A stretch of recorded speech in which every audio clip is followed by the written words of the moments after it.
Yo, what up, what up, what up? Good morning, good morning, good morning, good morning, good morning. What up, everybody? How everybody doing? Hope everybody doing well. Welcome to another edition of the Jbk Zone Coverage Podcast, Season 1, Episode 8. We're at 8 shows in already. I don't know if y'all already noticed that or not. We're at 8 shows in. We got Monkey over here. We got B-Shiller down at the bottom. What's going on with y'all fellas? Y'all doing all right? Time flies when you're having fun, I guess. Just tired. I enjoy Well, my amazing. You definitely have a reason to be tired, Kevin. You've been up all night. You've been dedicating yourself to the show. Yeah, but love dedication to the show, and we appreciate that, man. We love you, man. I did enjoy my bye week last week. No yelling last week, but I can't say nothing. Say the same for this week. Well, we played later on in the day, so I guess it's okay. But once again, I'm glad everybody's up on it with us today. Make sure you like, comment, and share. That's how we grow. Because we know without you guys, as always, I'll go ahead and put the QR code up. QR code right up in the corner. Scan that QR code. Be right to all of our social media platforms. You can follow us all the day. Tell a friend, to come and pop in and join in on us, man. But we got a lot going on for the show. I'm saying amazing comments, topics, engagement, as we always do. We do also have a special guest I'm going to bring on in a second. Matter of fact, he's about ready to go. Tyler, you about ready to go? All right, John. So I kind of already said his name already. He's one of the most top active members in our group page. He also a diehard Baltimore Ravens fan. Me and him go back and forth, and whoever else he decided to go back and forth with. But he's a great guy. We had him on our last show called The Extra Point, which we no longer are no more. Now he's back on our next show, Jbk Zone Coverage Podcast. Go ahead and bring up Tyler, man. What up? What up? What's up, fellas? How we doing? All right, Doing all Tyler? Good, man. You ready to go? Yeah, I'm ready. Let's rock. And we got a lot to talk about, man. You know what I'm saying? Yes, sir. All right, y'all. So let's get ready right into the flatbed video of the week. Years ago, we talked to Tom Moore, then at Indianapolis, the offensive coordinator. You got a busted play here, and then Sanchez gets hit. The ball is loose, and it's alive. I have never seen this before in my life. Watch this. Vince Wilfork is going to throw Brandon Moore back into his quarterback. He's going to fumble the football. This is what Reggie White used to do to people, forklift them and just lift them off the ground. Mark Sanchez not expecting it, and it. I'm still trying to grasp what his mindset was, like in that scenario. I really don't know. But that's the shit! There's an ass in my face. That was the most infamous buck fumble by Mark Sanchez. I just don't know what he was seeing, what his vision was in that moment. But it's not just that; it's the fact that you fumbled the ball when it happened. I don't know what that was about, man. Be sure what you got. Chris Collinsworth, man. I've never seen this before. I hear the guy. He always says that. Every game, notice he says that. I've never seen this in my life before. Shut up. Yes, you have. You just said it last game, dummy. I'm just so conflicted by it. Like, what was his mindset? Like, oh my hilarious. God. Freaking hilarious. Monkey, what you got? You got thoughts on it, Monkey? No? Dude, come on. He ran into the dude's ass. I don't know what to tell you, bro. We've seen it a million times. We've heard it all. It's just comical to see every time. Yeah. I enjoy it. Hey, Tyler, what you think about that, man? I don't know, bro. It looked like he's seen a hole, but the hole closed very, very fast, bro. He saw a hole, all right. Yeah, that's what I'm saying. He saw a hole, all right. He got put on his behind by his own offensive lineman. I don't know what's worse, running into your offensive lineman like that, or actually fumbling the ball. Like, what are we doing here? I get the accident thing, but the fumbling the ball thing is just I'm conflicted with. But that was your flatbed video of the week. We do that every single week. You tune next week to find out what our next flatbed video of the week will happen to be. Before we even start move on to the Monkey News, I do want to let y'all know we are celebrating and represent Black breast cancer awareness all month long. We'll be using the color pink throughout the entire month of October. Let y'all know we do support as you can see with the show. So let's go and get right into our Monkey's Zone Coverage News.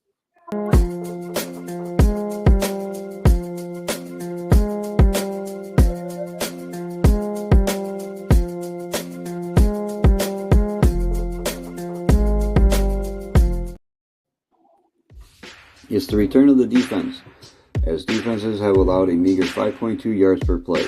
That is the fewest in 6 games since 2006 with 5.1. There has only been 428 touchdowns scored so far this season, which is the fewest since 2010 with 418 touchdowns. The Bears lost at home for the 10th straight game, extending their unbearable franchise record. The Browns' win over the 49ers was their biggest upset win in the past 13 years. Last one being against the Saints in 2010. They have only allowed 1,002 yards in their first 5 games. That's the least amount of yards allowed by any team in the past 50 years.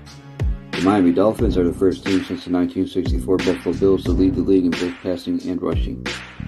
Tyreek Hill has 814 receiving yards. That's the most in the first 6 games of a season in the Super Bowl era. He also ties Calvin Johnson for the 3rd most games with 150 yards and a touchdown with 12. Adam Thielen has more games than any other Panthers player in franchise history with 10-plus receptions, 100-plus yards, and a touchdown with 3, and he's done them all this season. Daniel Hunter is tied with TJ Watt for a league-high 8 sacks. In comparison, the New York Giants' defense has only a total of 5 sacks. Joe Burrow is ranked dead last in yards per attempt with 5.31 yards and has the lowest completion rate of 13%, which is 4 of 30 passes, by any quarterback on throws of 15-plus air yards through 6 games in the past 15 seasons. Sean Payton and Bill Belichick are both 1-5, the worst records in the AFC, and are the worst starts to a season in both their careers.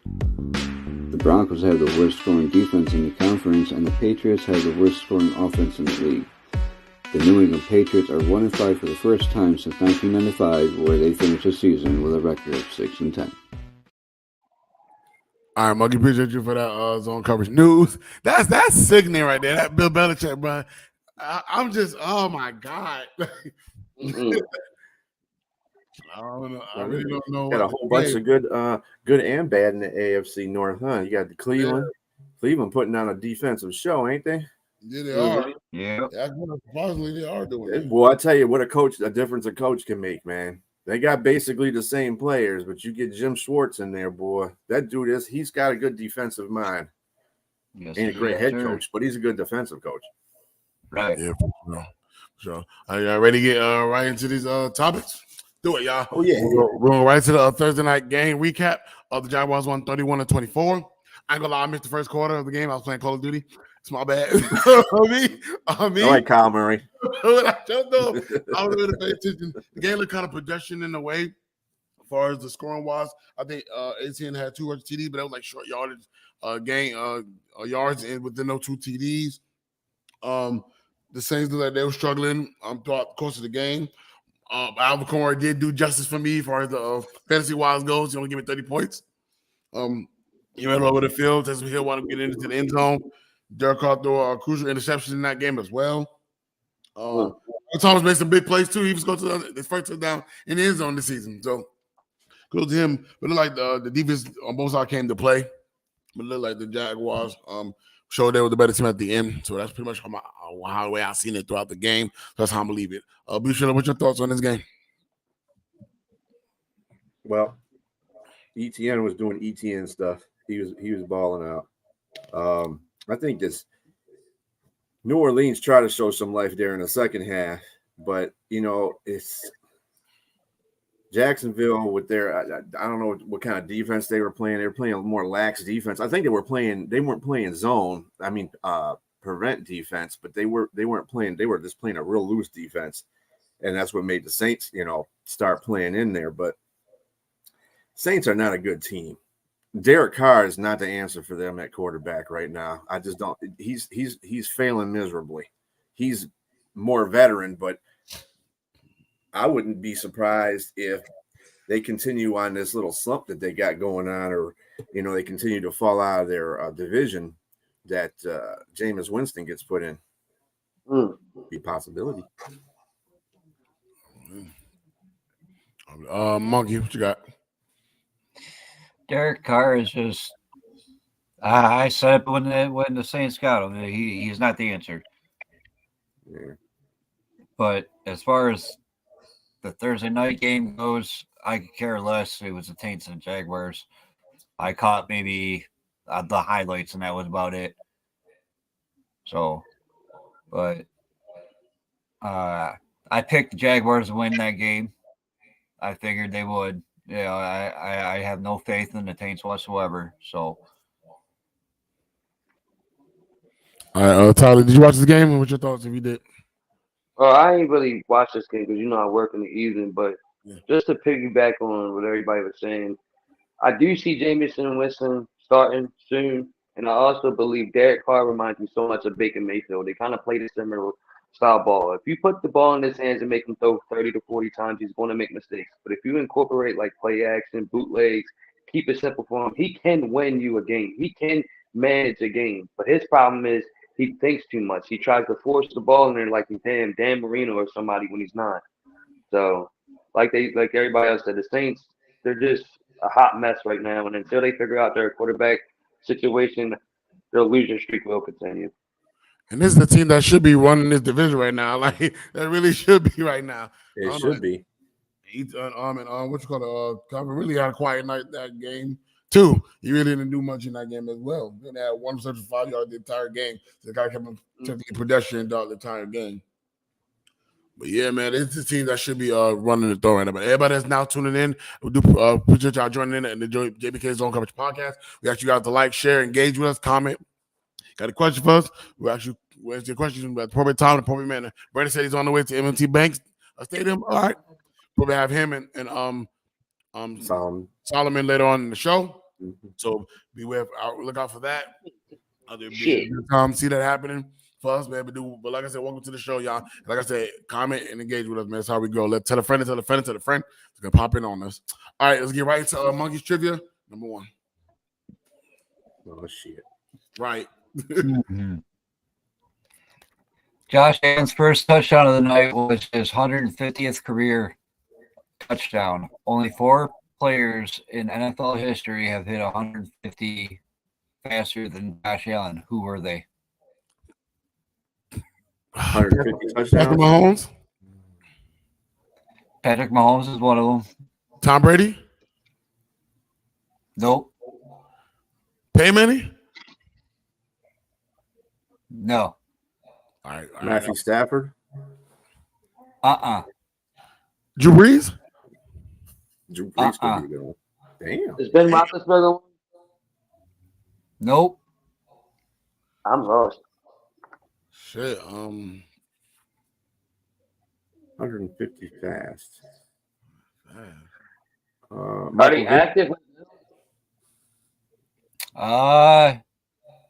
One more is active. One is a Hall of Famer and one is retired. Okay. John Elway. Negative. Dan Marino. There's you number go. 2. Let's There you go. go. I got 2 of them. I got 2. One is retired. One is active. Yes, one is active and one is retired. Russell Wilson. No. Oh damn. I don't think who's been around a long time for the Right. active. Right. The current quarterback is on IR.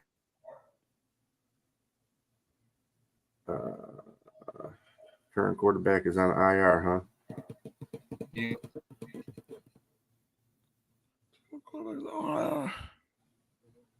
Trying to think of who's on IR. Shit. Damn. Shit's right. I'm not saying Garoppolo because that ain't got to be Garoppolo. Shit.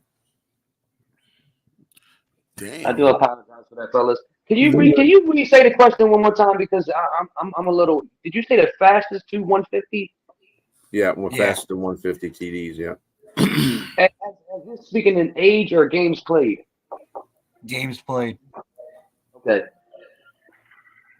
One is active, one is retired. And one is on the active one is on injured reserve. What quarterback injury? Other than Anthony Richardson. That's something overthinking. Definitely Anthony Richardson. That can't be Garoppolo. I know I am. Aaron Rodgers? Aaron Rodgers. Aaron Rodgers. Oh shit! I Wow. was wondering why you guys weren't getting that one. Why? The Jets don't play this week. I'm looking at all the teams that are playing. Yeah. That's why I buy this week. That's why I didn't come to me. We need one more. No, Yeah. that's it, right? Y'all go 3. Oh, No, there's one one. more? Okay.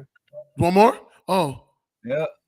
But I'm just going to give this one to you because you'll never get it, bro. It was Andrew Luck. He had Oh, shit. Damn. Andrew Luck did it in 77 games. Aaron Rodgers did it in 76.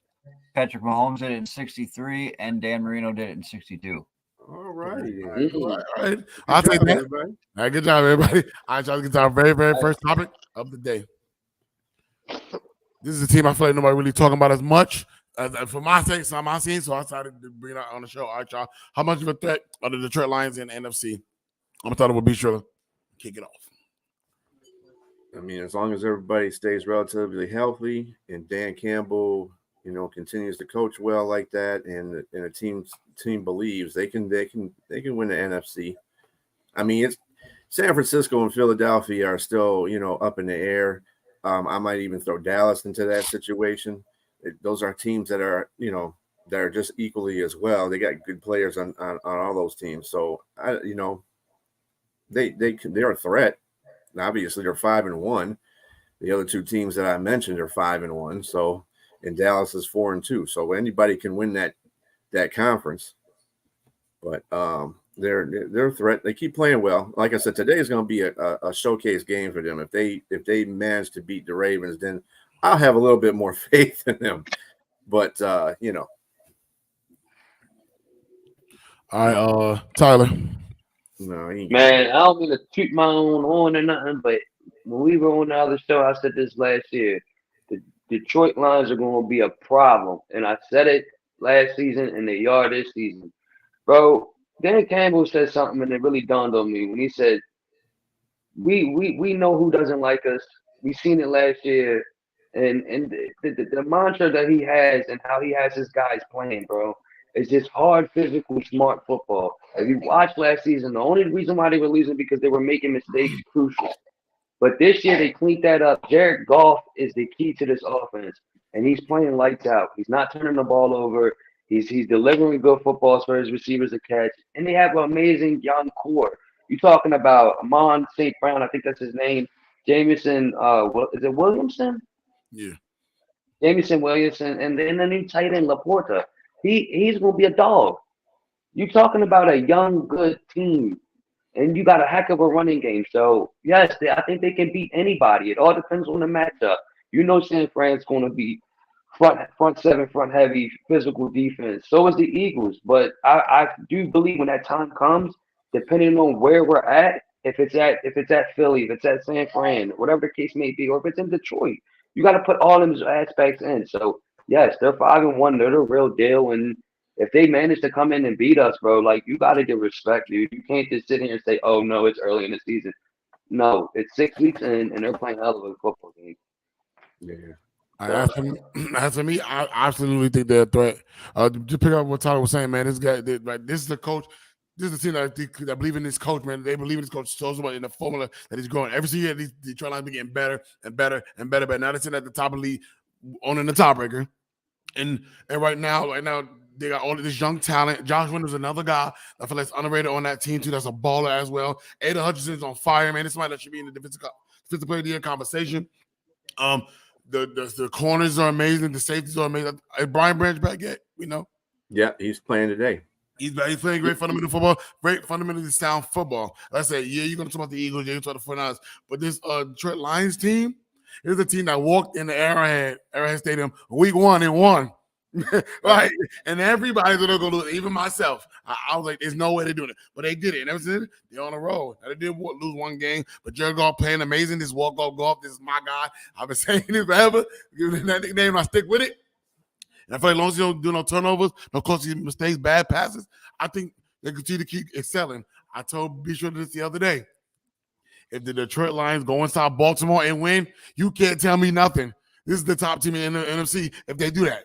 You cannot take that from them. You cannot. They're playing great football, man. They're a serious threat, especially if they're going to Baltimore. That's not an easy task to go in there and beat them. For the fans, I know. But that right there is a statement game. If they do that, yeah, even if they take the loss, it's still 5-2 still. First 7 games, still good. But like I said, this would be something serious. Imagine them being 6-1. Right? That'd be crazy, man. But I think they are a serious threat in this division. I think they compete with the teams like the Eagles and the 49ers and the Dallas Cowboys if you want to throw them in there. They're there. They're definitely a threat. Monkey, what you got? They are definitely a threat. I have them as the third best team in the NFC right now. I just think that the Eagles and the Niners are still above them. But I put them above Dallas. Me too. They probably will make it to at least the divisional round, though. I believe that's where I see them going, and possibly the NFC Championship game too, depending on who they have to play. Yeah, I think they match with all of them. So imagine the Detroit Lions and the 49ers in the NFC Championship. I'm taking the Detroit Lions, the underdog team. I would. I definitely would. Hey, Jordan. That's the last thing you need to be worried about, Jordan. The last thing you need to be worried about. All right, now they shouldn't even won that game, but you know the refs, you know what I'm saying, bailed them out in that game. We all know that. Anybody watch that game? No. Justin Tucker still though. Yeah. I would feel better if Justin Tucker was on IR because that dude is a threat. Yeah, Legatron right there. All respect in the world. All the respect in the world, man. All right, child, let's get right into our next topic. With starting quarterbacks going down at an alarming pace, who's the best backup? Tyler. I think the best backup right now is, depending on if he wins the day, might just be Gardner Minshew, in my opinion. I'm not putting Tyler Huntley in there, and I know everybody would say, why not Tyler Huntley? Because he's a deer in headlights, man. He looks down and he stares at one option, one read, and he throws bullets every single time, and he's just not as good as everybody thinks. So, my opinion, I like Gardner Minshew in Indianapolis. I like what he's doing. I think they can win today, so we'll see. But that's my opinion. Yeah, I'm agree with Tyler there. I think Gardner Minshew probably the best back right now. I see right now, on top of the head. I'm thinking about it, man. But I don't know if he can lead this team to like multiple victories in the season. But I think he's somebody that knows that offense and knows what he's doing as far as quarterback veteran presence. So I'm gonna go with Gardner Minshew as well. B. Shriller. Tyler Heineke.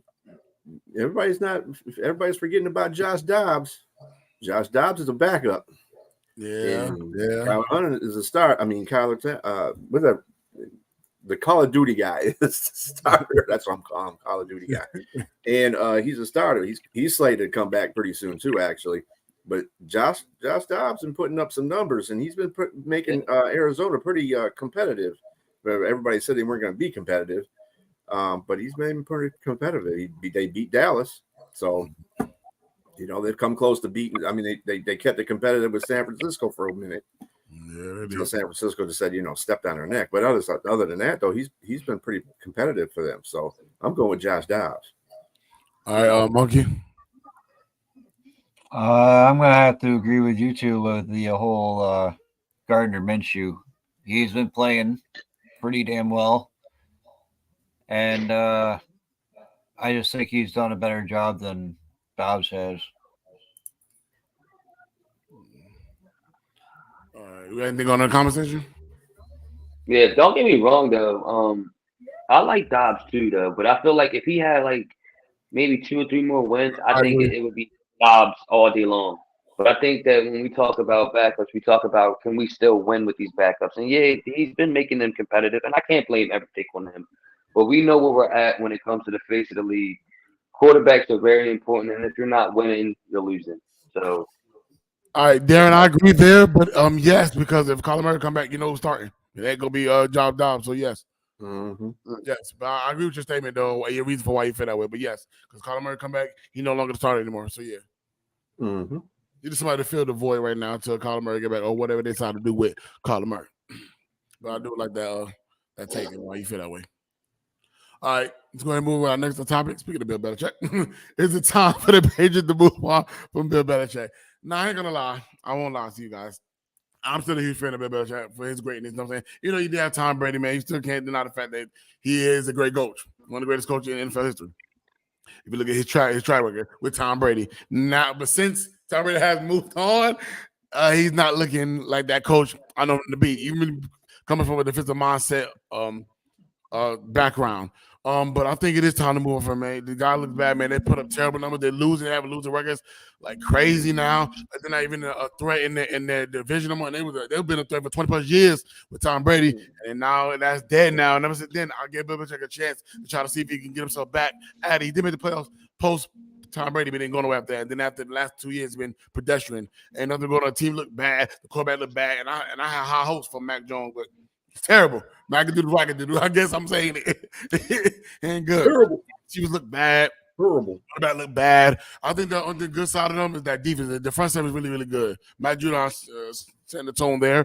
I like Christian Gonzalez. I think he got hurt though. It's somebody I like back there. But other than that, I just feel like it might be time, especially if they have another losing record like this. This is probably his third straight or second straight losing record if he ends the season below 500. But like I said, all right. But I just believe it might just be time to go. But I think he should they're forced retirement, not fire him. I think he's earned the right to take the leave on his own after the career he has.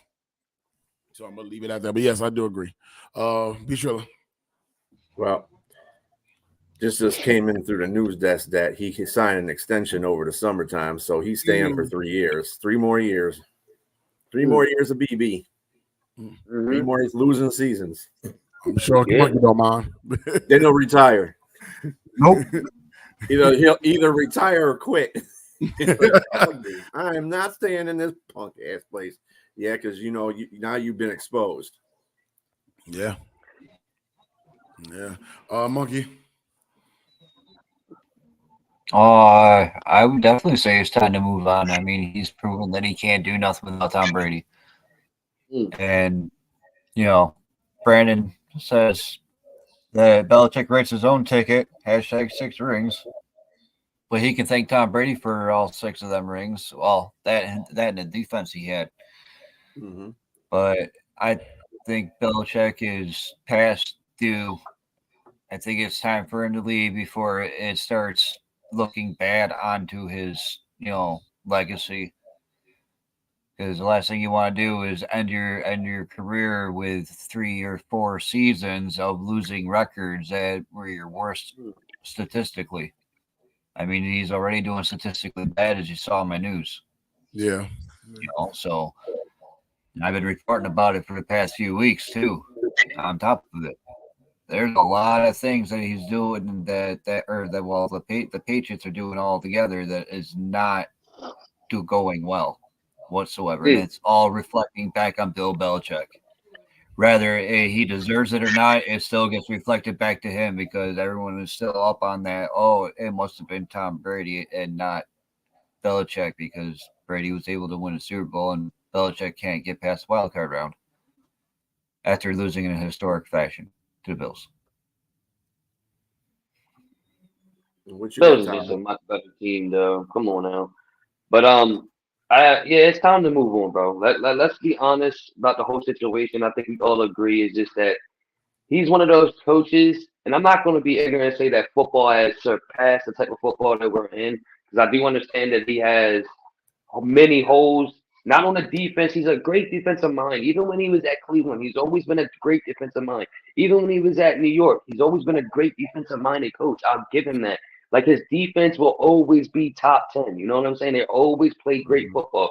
But the problem is with this team right now is the quarterback play. And I'm starting to wonder, is he sitting there in the back of his mind like, damn, we should have kept Jimmy Garoppolo.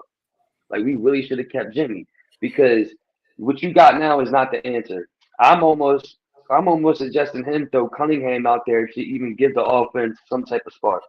Because what do y'all call him? Macadoodle, whatever his name is. Yeah. Macadoodle, wackadoodle, bro. Wackadoodle is assadoodle because he's terrible, bro. It's just like I don't know what he really sees when he's in the pocket. Like, what are we looking at? You know what I'm saying? So I think it's either he has to make a hard decision at quarterback, or he just has to be like, you know what, my time is now, and he needs to walk away like a man besides sitting there dragging it into the mud. So I understand, but how many years are you going to sit there and get destroyed every week in and week out. That's not fun. It can't be fun as a coach, and I know it ain't fun as a player. So I think it's time. It ain't fun as a fan watching either. Yeah, it gotta be tough. It has to be tough, man. This is somebody that's probably arguably the greatest head coach of all time. And now look at him now. It's like looking like just ask Jordan. Really, maybe look at this bad. Can I ask you a question real quick before we move on to the next topic? Do you honestly think that now with him not having time for all these years and everybody seeing how bad the situation is, do you think that his legacy drops because having time was the reason why you won all these Super Bowls? Clearly, does his legacy drop? I think that's a big thing. If he continues to be playing, yes. I think what it is too, you got to understand a lot of this stuff is you remember he makes the decisions too. He's not been a very good draft person. He doesn't know how to draft receivers worth a damn. A horrible GM. He got lucky with Tom Brady, and he didn't draft Tom Brady. That was the before he became the GM and coach. So I don't think he makes great in this 3-year extension. It's going to kill him, because I'm going to tell you right now, if he plays all three, if he coaches all 3 years of those seasons, he's going to be really looking bad, because he has his decision making on certain things is just crap, like putting with the fat boy at offensive coordinator last year, Matt Patricia. That was just bad. Come on. I think it's pride though too. I think he's so prideful that he doesn't know how to like back off. Like I think that he has a real problem of like putting his trophies on a pedestal. Like, I did this. Like, oh no, you didn't. Tom did that. Mm-hmm. So let's be honest. If he hits the reset button now and brings in an offensive mind, they probably can turn it around. But I'm not saying they're going to be Super Bowl contenders in the next 3 years, because first you got to draft a quarterback. You got to find somebody that's going to come in there. Even if you find like a Kirk Cousins, I think Kirk Cousins would be great for them if they can get an offensive mind. So you gotta look at it like this. I think that's the reason why Tom Brady went to Tampa Bay, because he's like, well, you know what? Everybody's saying it's Bill Belichick that's making this happen. It's me. I'm going to go to Tampa Bay and show you asses it's me. So what does he do? He goes to Tampa Bay, wins the Super Bowl the same year. And what Belichick didn't even make the playoffs that year. He did. Yeah, he did. Oh, he got crushed he by didn't make the playoffs. Oh, well, whatever. He got beat though, so it don't make a difference. He's like the last seed, I guess. But real quick before we move on, about what Tyler was saying, like, think about it. Moving on for Jimmy Garoppolo, Jacoby Brissett, is they paying the price now for doing that? Remember, they was ready to move on from Tom Brady and go start Jimmy G. And I think Rob Kraft was like, no, we want Tom Brady, and shipped off Jimmy G to the 49ers. Or was it? Was it 49ers? So it could be what haunts him now. Like, those were costing mistakes, and Jacoby Brissett was looking good over there too. And then Jimmy G would have fit in the Belichick's scheme perfectly to take over for Tom Brady. But the fact that he got sent over to San Fran, it basically ruined Garoppolo's legacy along with it, because he ain't shit. I don't care what anybody says. Look at his stats. They're mediocre at best. The reason why I'm not mad about them moving on for Jimmy G, because that same year they still want to win the Super Bowl still.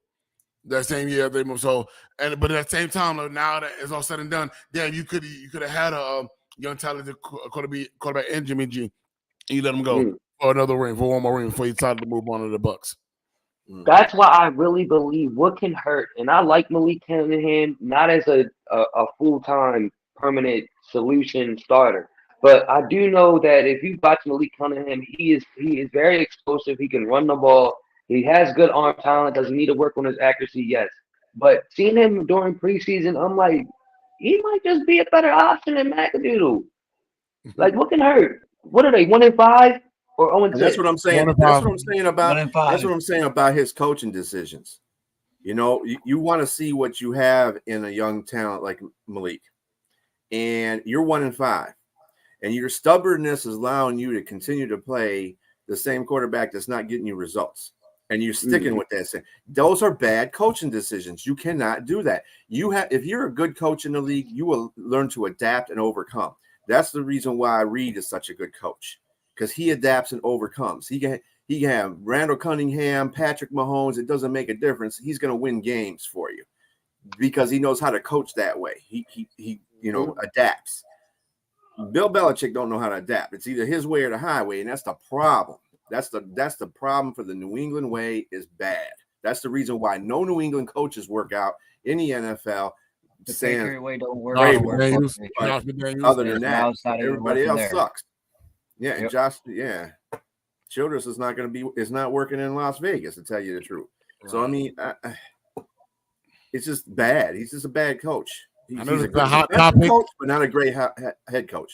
Yeah, I know this was the hot topic. We do have one with the rest of the show, dog. I know probably that was a great topic, though. All right, so I'll move right into Monkey Trivia number 2. I think all the viewers out there still viewing and engaging with us, man. Continue to keep doing so. All right, Monkey, give us trivia number 2. All righty. Adam Thielen has 24 games with at least 100 receiving yards in his career. Third most by an undrafted player since 1967. What 2 players have more such games? Were they undrafted as well? Yeah. I'm sorry, Kevin. I heard a little bit of that. Can you repeat the question again? No, that's all right. Yeah. Adam Thielen has 24 games with at least 100 receiving yards in his career. Third most by an undrafted player since 1967. What 2 other players have more such games? Greg Jennings? Nope. Drafted. And those 2 other receivers was undrafted, right? They both have Super Bowl rings, if that helps any. Well, damn. Julian Edelman? What's that? Julian Edelman? No. Yeah, I thought Wes Welker? Wes Welker had 28. He ain't got no ring. What's that? You said the 2 got rings. Wes Welker got a ring? He don't Wes got a Welker ring? has a ring. No, he don't. He never won a ring with Tom Brady. Never did. Did he? What? He wasn't there when he won in Denver? No, he didn't get that ring. They didn't win that week. That's when they lost to Seattle. When he went to Denver. Damn. Wes Welker never won a ring. That's mind blowing. No, he never won a ring. It's gonna be him.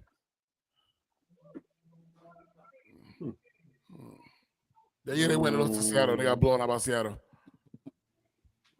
Wow, my bad. Well, so Wes Welker is one? He is one of them. Yeah, Wes Welker is one. All right. Well, I'm probably wrong on this one, on the next one too, then. I'm gonna double back and say the other dude. What's his name?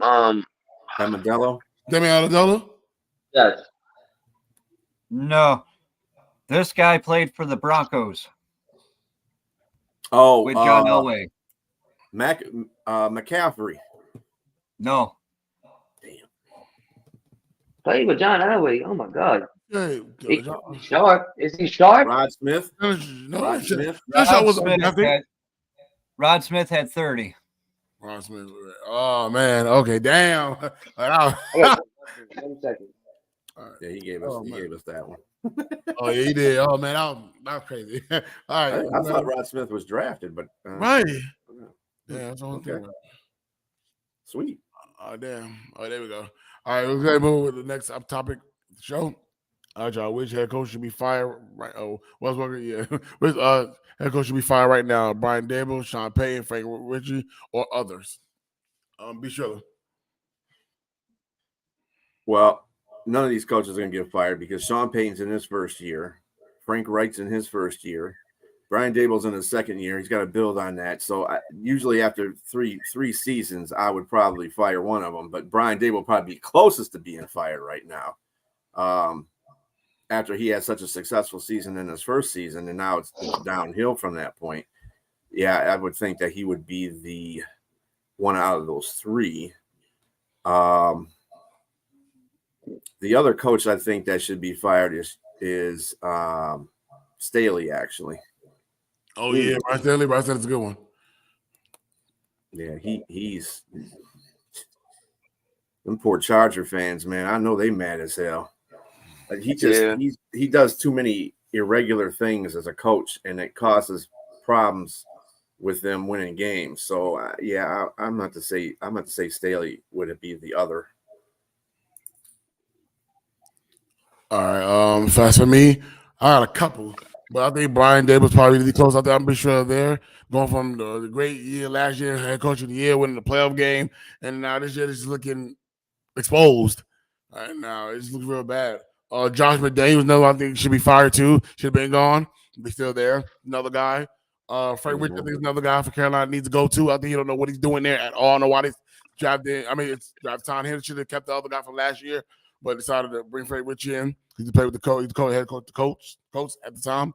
But yeah, I got a problem with those guys. I think Champagne go just because he was running his mouth about hacking, and I look at him. So get bad. So I got a lot of them. I should be fired. I do give it be sure because all of them got first year except for Sean Payton. The other ones, yeah, but Brian Dale probably be the closest, and then I think Josh McDaniels probably should be right after him. All right, Tyler, who you got? This is like you can really go anywhere with this, to be honest. The two first year head coaches, you know, you can't touch them. Sean Payton, firing him is just like the cherry on top with Russell Wilson.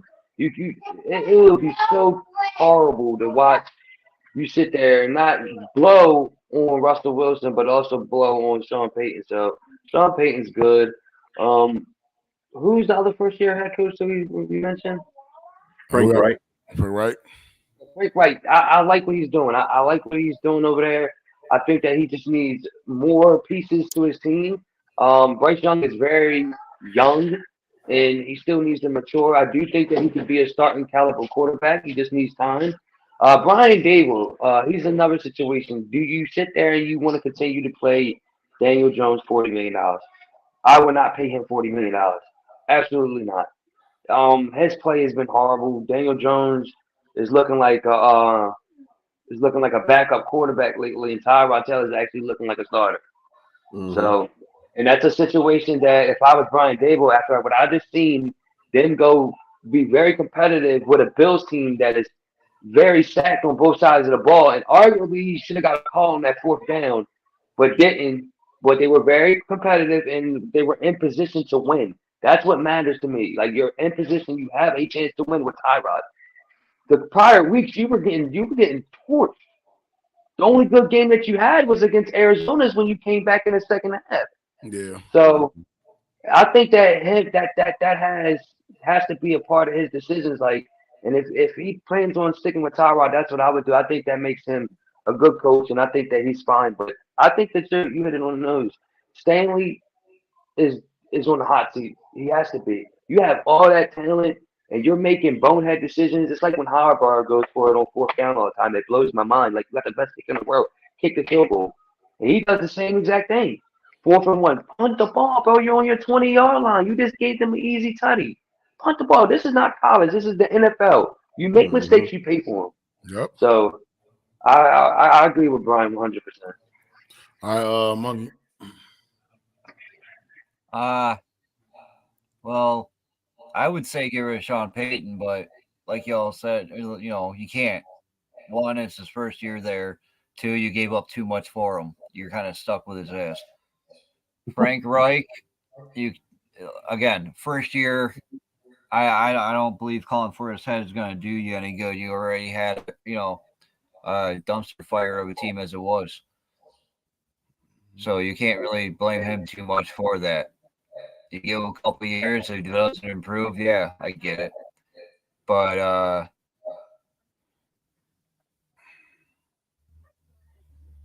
Belichick should be on the hot seat. He should be gone. I just think he should be. I understand the respect and the legacy to let him choose to retire, but I mean, that's what they'll probably do. They won't let him go this year because of the fact that of his legacy, and they're already doing shit, and getting a new coach right now ain't going to do nothing for him. And then the fact that he signed an extension. So yeah, I know, but I still don't see that going. Him playing through the whole 3 years. Mike McCarthy, I think, should be fired. I do. That Dallas Cowboys team, as much as I like to fuck with Dante about his team all the time, but They have, on paper, they are one of the most stacked teams on both sides of the field, on both sides of the ball. The only drawbacks that the Cowboys have is their head coach Mike McCarthy and their quarterback Dak Prescott. Those are their two biggest issues. Though that's what's holding them back. So getting rid of Mike McCarthy you might not even have to get rid of Dak Prescott. You may be able to keep him. You just gotta get a coach that can coach him, that fits his play style, not the opposite, not the other way around. There's a plethora of guys that should be gone. You know what I'm saying? But that's how we all feel as far as that. So go ahead and move on with our next topic of the show. All right, y'all. Can the Colts compete long term with Gardner Minshew?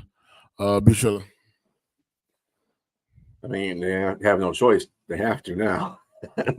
Right. Minshew is one of those guys that he's spectacular once he comes in and has to spell the starting quarterback. But if you have to use him long term, he's one of those guys I would say is a choker at starter because he doesn't really get like the last game they played. Dude, they had that game. They could have won that game, and they just. Yeah, Minshew's not the greatest quarterback. I mean, he's a great quarterback backup, like I said, in the heat of the moment. But as a starter for the rest of the season, nah. Yeah, I'm gonna be sure of that too.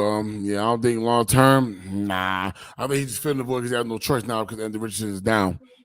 But competing with teams like what in the AFC, NFC, like the top. You think about the top teams that's in there right now. Could that team really compete with those guys? And the answer is no.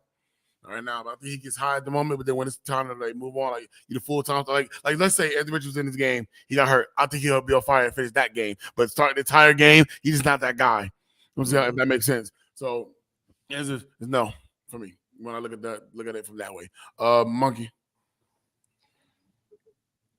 He has to, so I think he can. Doesn't really have a choice in the matter. He didn't do bad when he was playing for Jacksonville, mind you. He was doing good, and Trevor Lawrence's first year, they probably should have kept Minshew and kept Lawrence on the bench the first year. Mm-hmm. I think that would have helped Lawrence tremendously. But they were, you know how this league is, man. It's you got to win now, so they want to see what they got. They don't want to wait till next year. So, but I think Gardner Minshew is more than capable of being able to run that team and at least have a winning record at the end of the year. I think he actually gives them a better chance for a winning record than Richardson does. Richardson only used 2/3 of the field at the beginning of the season. I mean, that's just a catastrophe waiting to happen right there. You can't keep rolling right every time and throwing it only in the middle and right side of the field. It's just not going to work. They're going to flood to your right side, and then you're going to make mistakes. They're going to blitz from that side. They're going to have the coverage heavy on that side. It don't matter. But Gardner Minshew can at least get them to a wild. I can see them getting to a wild card game with Gardner Minshew, as long as Jonathan Taylor stays healthy and starts playing like he used to. All right, Tyler, what you think? I think you muted. You don't mute. You muted. You don't mute yourself. Oh yeah, that's because I had the kids, so I apologize about that. But I 100% think that he can be the answer for this season only. He's not, like B said, he's not your future. I think if they make it simple, bro, they can actually win more games than a lot of people think. Okay, you got Jonathan Taylor. Yeah, he was out because was he hurt or was it because of his contract? I'm gonna say both. Jonathan Taylor. Probably yeah. both. Yeah. Okay, so let's just say it was a mixture of a couple of things. Well, you got him coming for the second game. I expect him to be more impactful during this game today. Gardner Minshew is that type of quarterback. If you put too much in his hands and depend on him for too much, he will make mistakes. But you got a good kicker. You got a good front seven. You got a decent offensive line. You have weapons on the outside. Let's make it simple. Let's do play action bootleg. He just falls in that category like a Gardner. I was about to say Gardner Minshew. like a Baker Mayfield, that type of quarterback. And I always describe Baker Mayfield because when I describe a quarterback, he's this typical. He's not going to give you a 5-step drop. He's not going to give you a 3-step drop. He needs bootleg. He needs play action. He needs time to be able to see the field. Don't make it difficult on him. Don't give him where he got to do hot routes and audibles and he got to change up plays and he has control of the offense. Hell no, don't give him that type of access to your offense. But he can win a game. I'm not going to sit here and say that he's that type of quarterback that's going to lose a game because he can win a game. It's just how many games can you get out of him this season? It might just be best if you miss the playoffs because you get another high pick for Richardson. Maybe you add in another offensive lineman. And don't forget they had Zach Moss too, who's been lighting it up this year. Yeah, Zach Moss. Yeah, I like Zach Moss because when he played us, I'm like, this guy just don't stop running, bro. So, go ahead and move on with our next topic of the show. What's going on with Deshaun Watson? He can't stay out of the masseuse lounge. Let me stop. I mean, I don't know. Like, I think they're trying to preserve him because the nagging injury he's kind of dealing with right now. So they're trying to preserve him in a way. I heard he is playing today. Is that correct? He's playing. So I guess they're trying to preserve him right now because he had a lot of injuries. So you want to keep him as healthy as possible, man. Right now, he on that make it or break it type situation right now. Last year, granted, he missed the majority of the seasons. This year they want to show what they want to show. Let him see what they give him all that money for. He's worth the money that they gave him. All that money they gave him, and we all do feel like no, it's not really the answer. But he's not looking right about it. But not playing these games ain't looking so good. The best ability is developing. I say it all the time. So right now, man, you need to get it together right now. Right now, it ain't looking so good missing these games. It's not, especially in a tight FC North a race like this. So he definitely got to be out there. If they pay him all this money, you got to be out there. So that's my take on that one. Be Shriller. Yeah, this will be another fail on the Cleveland Browns as far as this is concerned. He was cleared to play the last game. Mm-hmm. You're paying him all that money. Get your ass out there and play. I don't want to hear about, I'm gonna let you play if you want to play. No, get your ass out there and play. That's what we're paying you money for. That's why you're the money quarterback. Go out there and play. A shit ton of money. That sissy stuff talking about, I don't feel like playing this weekend. Oh, too bad. I don't feel like hearing whining either. Go out there and play. So yeah, Deshaun's I think Cleveland is coddling him too damn much. They must have wrapped themselves around that whole situation because they made the choice of him anyway. So I guess they're just falling on the sword. So, but he should be playing. You're a fully guaranteed contract man. Man, you better get your ass on that field. Mm-hmm. It's not big. Yeah, exactly. Last 2 games. Go ahead, Tyler. What you got?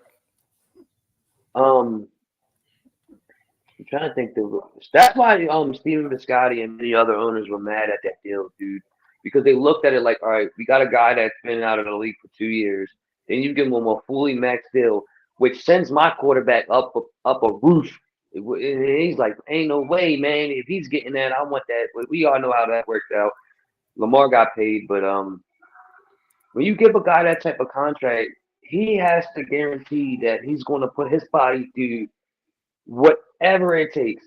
I'm going to be your guy. You give me this deal, I'm getting out there. I don't care if my leg hurts. I don't care if my back hurts. I'm giving you everything in me. So if we don't win a Super Bowl, you'll say this guy did everything he could. He put it all on the line. He won us games. We won playoff games, whatever the situation is. He has to play, bro. If he does not play and he does not produce, this will go down as yet another a fail for the Browns, an epic fail. And it's just like, why put yourself in that situation? But we're talking about Cleveland here.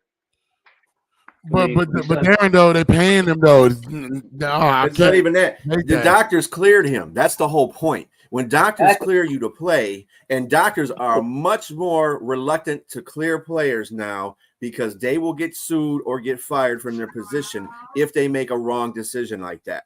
So they said he is ready to go back and play, and that was for the last 2 games, and he didn't go out there and play. Everybody's putting their life on the line, whether they're fine or not, when they go out there and play that on the football field.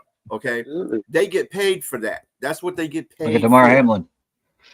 Look what happened to Ryan Shazier. Healthy Exactly. man, gonna happen. So I can't agree to that, Darren, at all. Yeah, there's no excuse. You pay for the contract, guarantee money, get y'all to the field. If you put your views cleared. Every player takes Everybody's doing that. Every Big player stop. takes that chance when they go on the field. They have Exactly. that chance to get hurt. Cut it out. It doesn't change whether you're playing. That's not understanding that he was cleared to play. You are cleared. You don't have no broken bones. There's nothing wrong with you, Deshaun. If you are cleared, but what we're gonna do is we're gonna do this. We're gonna be like, do you want to play today, Deshaun? We're paying you all this money. Do you want to play? Can you play for us today? No, I'm not gonna play. Okay, that's fine. No, he was cleared to play football. So he has to play football. You're talking about you're this top quarterback, you're elite, but you're not going to get out there when your team needs you the most. You played Baltimore. You could have played that game, and that's a divisional game. And you guys get right. I agree. Then you come back, and then P.J. Walker's looking like, hold up, they just beat San Fran. Is he the quarterback? Come on, there's a lot that Deshaun needs to worry about, bro. And that contract's going to go like this, and Cleveland's going to do another Cleveland thing. So. Go ahead, Monkey. What you got? Yeah, I think we all just, basically covered it all what you guys are saying. But, back more with how the Browns are treating the situation, they may be a little hesitant due to the last, 2 times they dealt with Baker Mayfield and his injuries. He played injured and it didn't turn out so well. So maybe they're not trying to force him into playing because of it, because they don't want to do what they did the last time. Maybe, I don't know. But Watson should definitely be playing. I just think he just wants the money and not give a shit really about playing too much. He doesn't look like he's having fun out there when he plays. He just doesn't. Even when he'll get a little excited when he scores and whatnot, or he makes a play. But other than that, he's very mellow about it.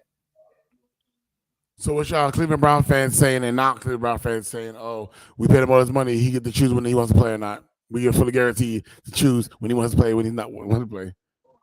Hey, it's looking that way, Robbie. It's looking that way. Benny, stop. You need to stop. Dude, they just cleared him. They cleared him 2 games ago to go out there and play football. Dude, you're making excuses for the man. Stop making excuses for him. He's getting paid the money to pay. Getting paid the money to play. And when the doctors clear you, go out there and play.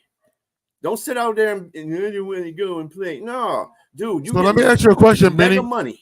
So he stayed to play this week. So he's going to play this week all of a sudden. Get the Colts, a team they should be able to beat. So what if they go into this game and they lose? What would you say? Deshaun Watson should have played. Come on, man. We gotta hold accountability somewhere. And for you to be a Cleveland Brown fan, we gotta give a Philly guy 10 minutes to this man. Y'all should at least hold him accountable to play these games, especially if the doctors are clearing him to play. Come on, Benny. You gotta look at it from both sides, not just your side. But all right, let's go ahead. But he was cleared to play. You're not getting it. He was cleared to play. He said he couldn't throw. The doctor said he could.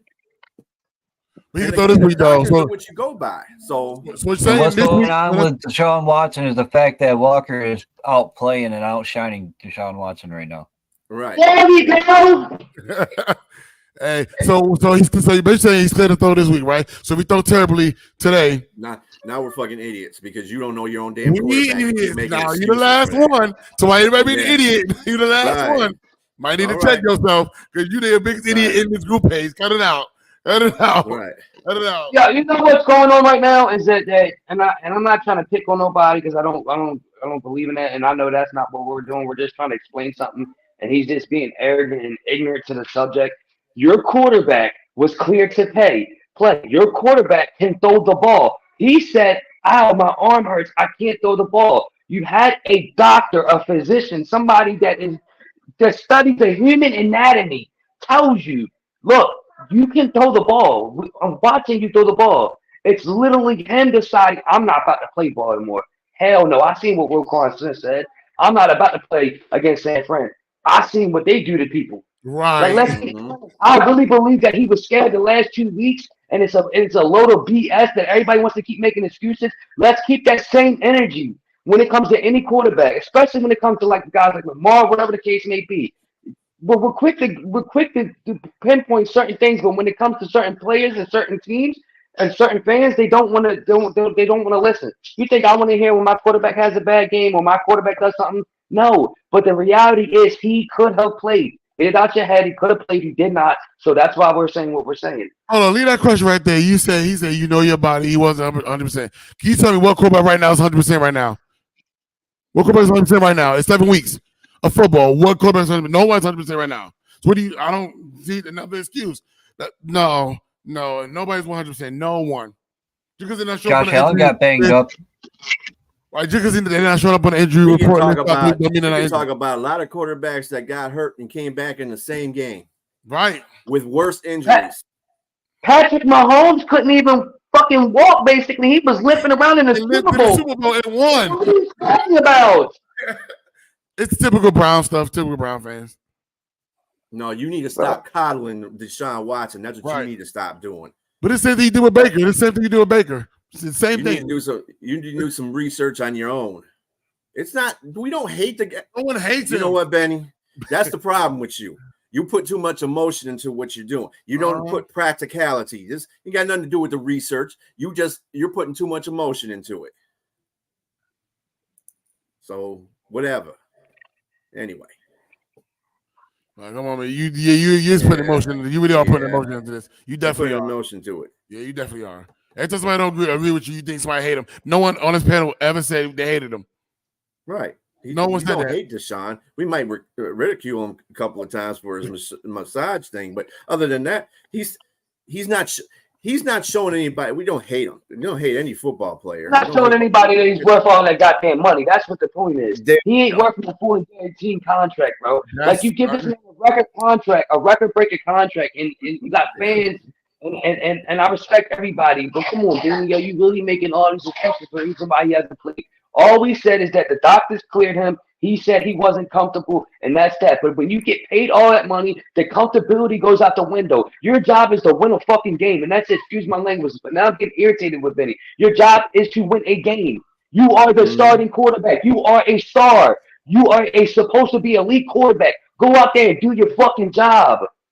Yeah. Hey, before we move on with our next topic, let's go to bring Brandon on to show you. I think he popped up at the stadium. Let's get him on here real quick. All right. Brandon, what up, man? What up, no? We out here. We out here. I don't know if you see him back there. All the Lions fans. There you go. Take over the stadium, bro. We taking over. We coming to rob the bank, baby. We coming to rob the bank. Ain't robbing shit. We coming to rob the bank. Don't rile up Tyler. Tyler, what up, bro? What's up with you? How you feeling, David? Huh? I see you down there at the bank. It look good down there, though. This is a beautiful city. Welcome to the city, man. Oh yeah. Oh yeah. You've been down there quite a few times, yeah. It's nice, man. A couple times. We right here. We walking past where the Orioles play right now. Okay. Camden Yard. Huh? What time's we at? We like 5 minutes away walking. Shaw right here.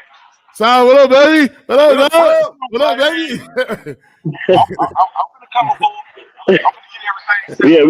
We trying to get to the stadium. We had to park a little further away than we really wanted to, but it is what it is. Yeah. All right, tune back in with us once you hit the stadium. I got you. Right, I just had to show y'all. That there's a lot of blue out here. This purple getting diluted. That's all I'm saying. I hit us back when you hit the stadium. All right, brother. Shout out to Brandon and Solomon out there representing their teams for this 1 o'clock game that's going on between the Detroit Lions and the Baltimore Ravens. So that's what's happened today. Hey, Robbie, real quick, what's your thoughts on Deshaun Watson? I like it. I'll take before we move on. What was the question? Deshaun Watson? Deshaun Watson, yeah. To be quite honest, I think the team plays better without Deshaun Watson. That's what I think, you know. Benny, on the other hand, man, I have no words for Benny. If doctors cleared him to play, what do you not understand about the whole situation? If the doctors said he could physically throw the ball, then he can play. Right. If he can throw the ball, it was. If you have a torn rotator cuff, the doctor is gonna find it in the MRIs and the X-rays. There is. Deshaun Watson said, I missed. Deshaun Watson said, "I got Call of Duty to play. I'm good." When they do that, when they make that examination to determine if he has a torn rotator, he can tell him at that point, I can't lift my arm to throw. Something's going on. They make that determination, and then they say, "Oh, well, you probably have a bruised bone or a muscle or something like that. You're not. There's nothing wrong with your rotator cuff. You're straight. It might be sore. We can give you stuff for that. You can get stuff for pain and go out there and throw the football. Come on. Let's not forget they got to go through a physical in order, before they can be cleared to play. And so that means they're going to sit there and test his, they're going to test his throwing motion. They're going to give him a ball. They're going to give him a tennis ball just to toss it, against the wall a few times, and see how his arm feels. My dad had a torn rotator cuff, and he had surgery, and that's what they had him do. And he wasn't even a football player. So, and these are actual doctors. It ain't like they're fucking bums that work at a clinic. That work at a clinic. Like they know your own body. But I do seriously think it is because he was just cleared to play, and he had to play 2 really good defenses that were going to crush him. That may have been his call to not play and risk re-injuring himself. It could have been, it was his decision. The coach even said it was his decision. So it was his decision not to do it.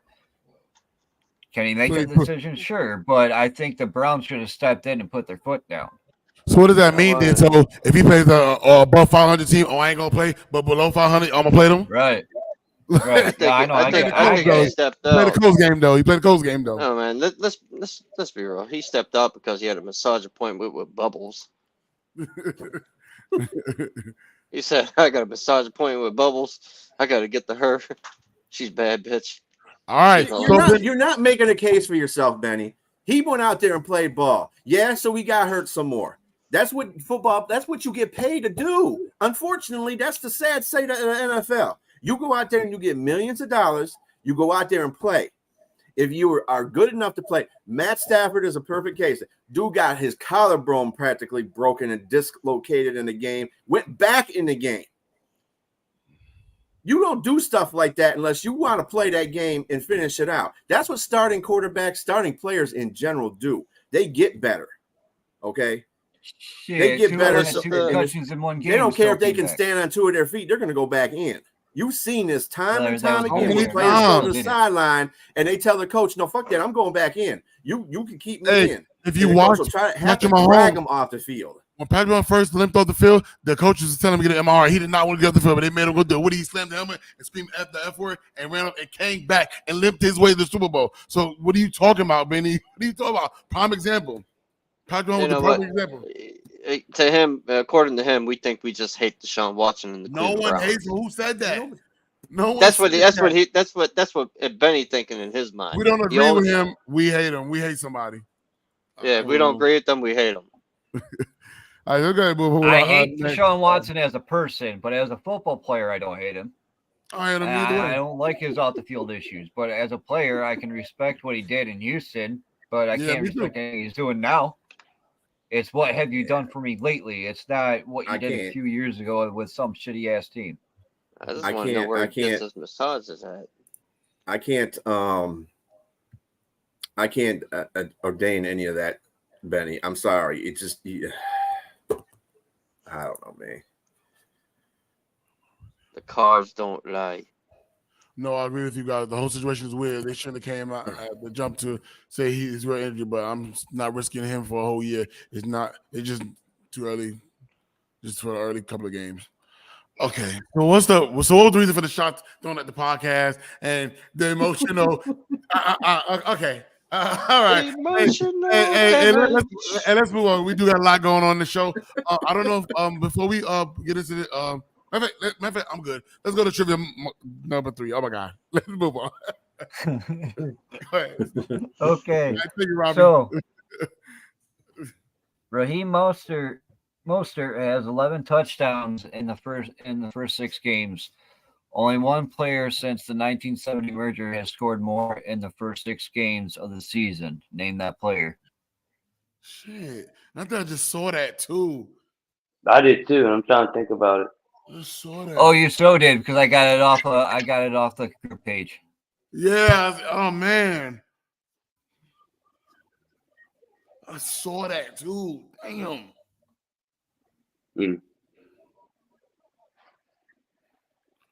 You got me this one. We get a hint on what team play for, maybe, or something close to that, similar to not give it away. With a point, we can't give it away. It was in 2005. And he also won the MVP award that year. LT? No. Chris Johnson? Nope. Mr. Mr. 2000 that year. You say he won the MVP that year? Yep. Shit. It wasn't it David Thomason? It wasn't? Nope. I saw it. I'm trying to think. I know Ray Lewis had a good year, but that's on defense. I'm trying to think. 11 touchdowns in 6 games, though. That's what he's saying. Yeah, I just seen that. Dude, I just seen it. Told me who it was. Peyton Manning. He said running back. Oh, running Yeah, back. it's a running back. Damn it. Who was it? Oh my goodness. Running back. Well, actually, it's Jamal Charles. There's only one other player that has since 1970 merger. Not Jamal Charles. And right? no. Who's trying to win the MVP? Not the bus. Ron Pettis didn't win the MVP. He didn't win the MVP. Not Ray Rice Rice. didn't win the MVP. He didn't win the MVP. He said this guy won the MVP in 2005. Yeah. Ray Rice wasn't even in the league in 2005. Right, golly. Damn, you got me good on this one. Shit, NFC West. You said what? NFC West. Hold up. NFC West. Is that the same division as the Seattle? Yes. Sean Alexander. Yes. Oh, man. Sean Alexander had 12 touchdowns in the That's first 6 who it games was. of the 2005 That's season. who it was. I seen that pose in the group. I seen that. And damn, I seen that. Which was funny because that's the year they played Pittsburgh. Yeah, it was. Yeah. It was. Damn. I know that was Super Bowl in Detroit. So Yeah. That was a Jerome Bettis homecoming. Yeah, I'm not. Before we move on to this next topic, I don't know who was watching the Thursday night game between the Chiefs and the Broncos. There's a little onside incident between Jerry Jeudy and Steve Smith. And Steve Smith had a lot to say, and I'm not gonna play all of it because there was so much to play. But we're gonna got a clip that we're gonna play, and then we're gonna ask the question after that. So we're gonna play the video. All right. You know, I don't know if Russ saw Jerry Jeudy on that. Did you see him? Listen. This is a time for me where when I used to play, I would engage and I love that. But right now, I'm 44 years old. I don't need to have this drama, and I also don't need to have any problems on the sideline for me doing something that will jeopardize not just me, but him. And I'll be honest, and I have to say it just like this. One of the biggest problems we have in the media, especially as a young black man, is sometimes black on black crime. I'm not going to participate in that. I'm not going to engage where the national media can see 2 young African-American men acting like we ain't got no sense. He didn't like what I said, that's fine. I wanted to talk to him. He didn't like it, so we move on. But I'm one, I'm not going to lose my job, and 2, I'm not going to disrespect my family by showing that I have not matured and handle my business the way I should handle my business. We got a flight to catch to London. We got things to do. We ain't got time to be watching a dude do nothing. Back to you guys. Yeah, Steve. We just had a therapy session. I love it. A few moments later. We ain't got time to be watching a dude do nothing.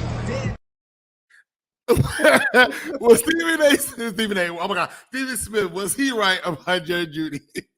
Tyler. I think he was being a hypocrite in his own damn comments there, talking about black on black violence, but you just dropped the mic on his ass. So I whatever, man. He's hilarious. But Jerry Jeudy ain't doing anything. He didn't do anything. So he was right. Steve Smith knows this. Receiver-wise, Steve Smith knows good receivers and not who's a good receiver. And Jerry Jeudy is not a very good receiver. I can see a reason why Denver would really want to trade his ass. So I agree with him. Jerry Jeudy, he's one-dimensional, bro. You know, he's got all that speed. He's probably better as a kick returner, to be honest, on the punt return. But the thing that I gotta respect about Steve Smith, not only did he play for Baltimore, but he's very, very intelligent when it comes to wide receivers. He hit it on Cooper Kupp when he said Cooper Kupp was the best wide receiver in his draft class. He hit it on a note about Zay Flowers, so I gotta respect a lot of things that he's doing. 1 second, gentlemen. You back? I do apologize for that. Go ahead. You're good. But as I was saying, it's Steve Smith, bro. I mean, what are you gonna do? You gonna do something? I mean, he's Steve Smith. Like, what are we talking about here? But sometimes he can be very hypocritical, is because it's like he's trying to be mature, but it's like it's that dog in him that just wants to come out. It's that dog. What you say? You know, it's always been Steve Smith. Like, but I respect it. He didn't do. What did he do? 3 for 14? I could have did better than that. Put me out there. I could show you that dog in me. Hey, I think Steve Smith was right. Right? He is hypocritical in a way, you know what I'm saying? He's known for his antics on the field and off the field. And one of the top trash talkers in the league. If you look at wide receivers, trash talker, I think he's one of the top guys. But yeah, he was right. Look what Jerry Jeudy did. He just never took that step. And they picked him very high in the draft, too, to him do nothing. And when you shouted at him, he felt the type of way about it. Steve Smith wanted to talk to him about it, but he said he don't mess with him. And kept throwing shots, and Steve Smith, he is that dog in him. He's gonna clap back, and that's exactly what he did. And look what happened. Steve Smith was right. He did nothing in that game. Absolutely, positively, nothing. So I guess he was right. I don't know, but Steve Smith, I get you trying to be a better person, but still, man, he still threw some shots in there. Mm-hmm. He's one of the best to do it. So yeah, man, we knew it. But Monkey, what's your take on this? Was he right about him? Oh yeah, Jerry Jeudy hasn't done anything. He's overrated. Smith handled it the right way.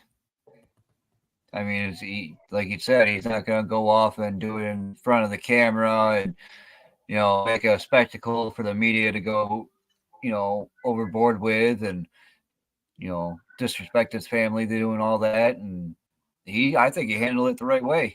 He took shots at him, but did it in, the right way without showing emotion like he had an issue with when he was a football player. Because when that dude was a football player, he did not hide his emotions whatsoever. No. He let you know. I mean, look what happened when he got traded.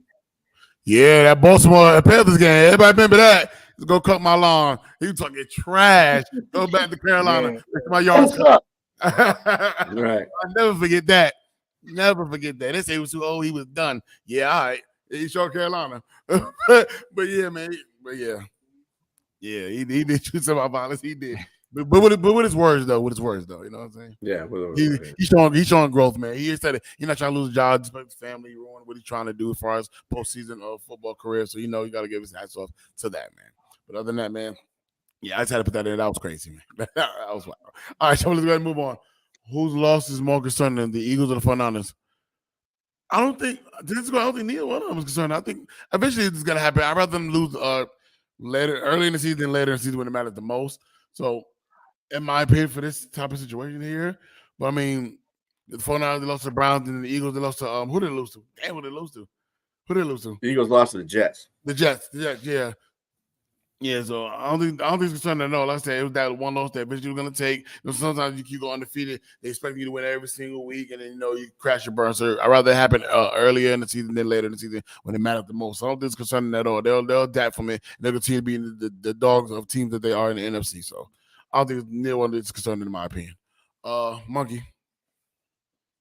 I agree. It's not really concerning. I would prefer to lose to a team that I think I'm not going to have to worry about in the playoffs and lose to a team that I could see in the playoffs, or a good team. I'd rather lose to a shitty ass team than lose to a good ass team, only because the simple fact is I may have to play that good ass team later down the line. The shitty ass teams really don't pose a threat to you. I'm not saying like the Browns aren't really a shitty ass team. They just have shitty ass head coach and they don't know what they're doing with their quarterback situation.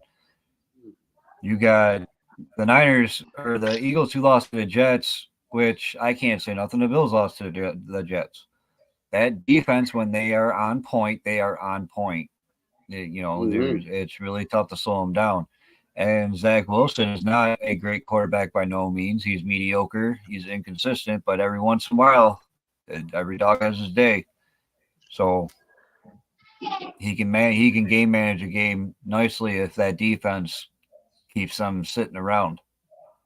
You underestimate the Jets, and that's where they'll get you.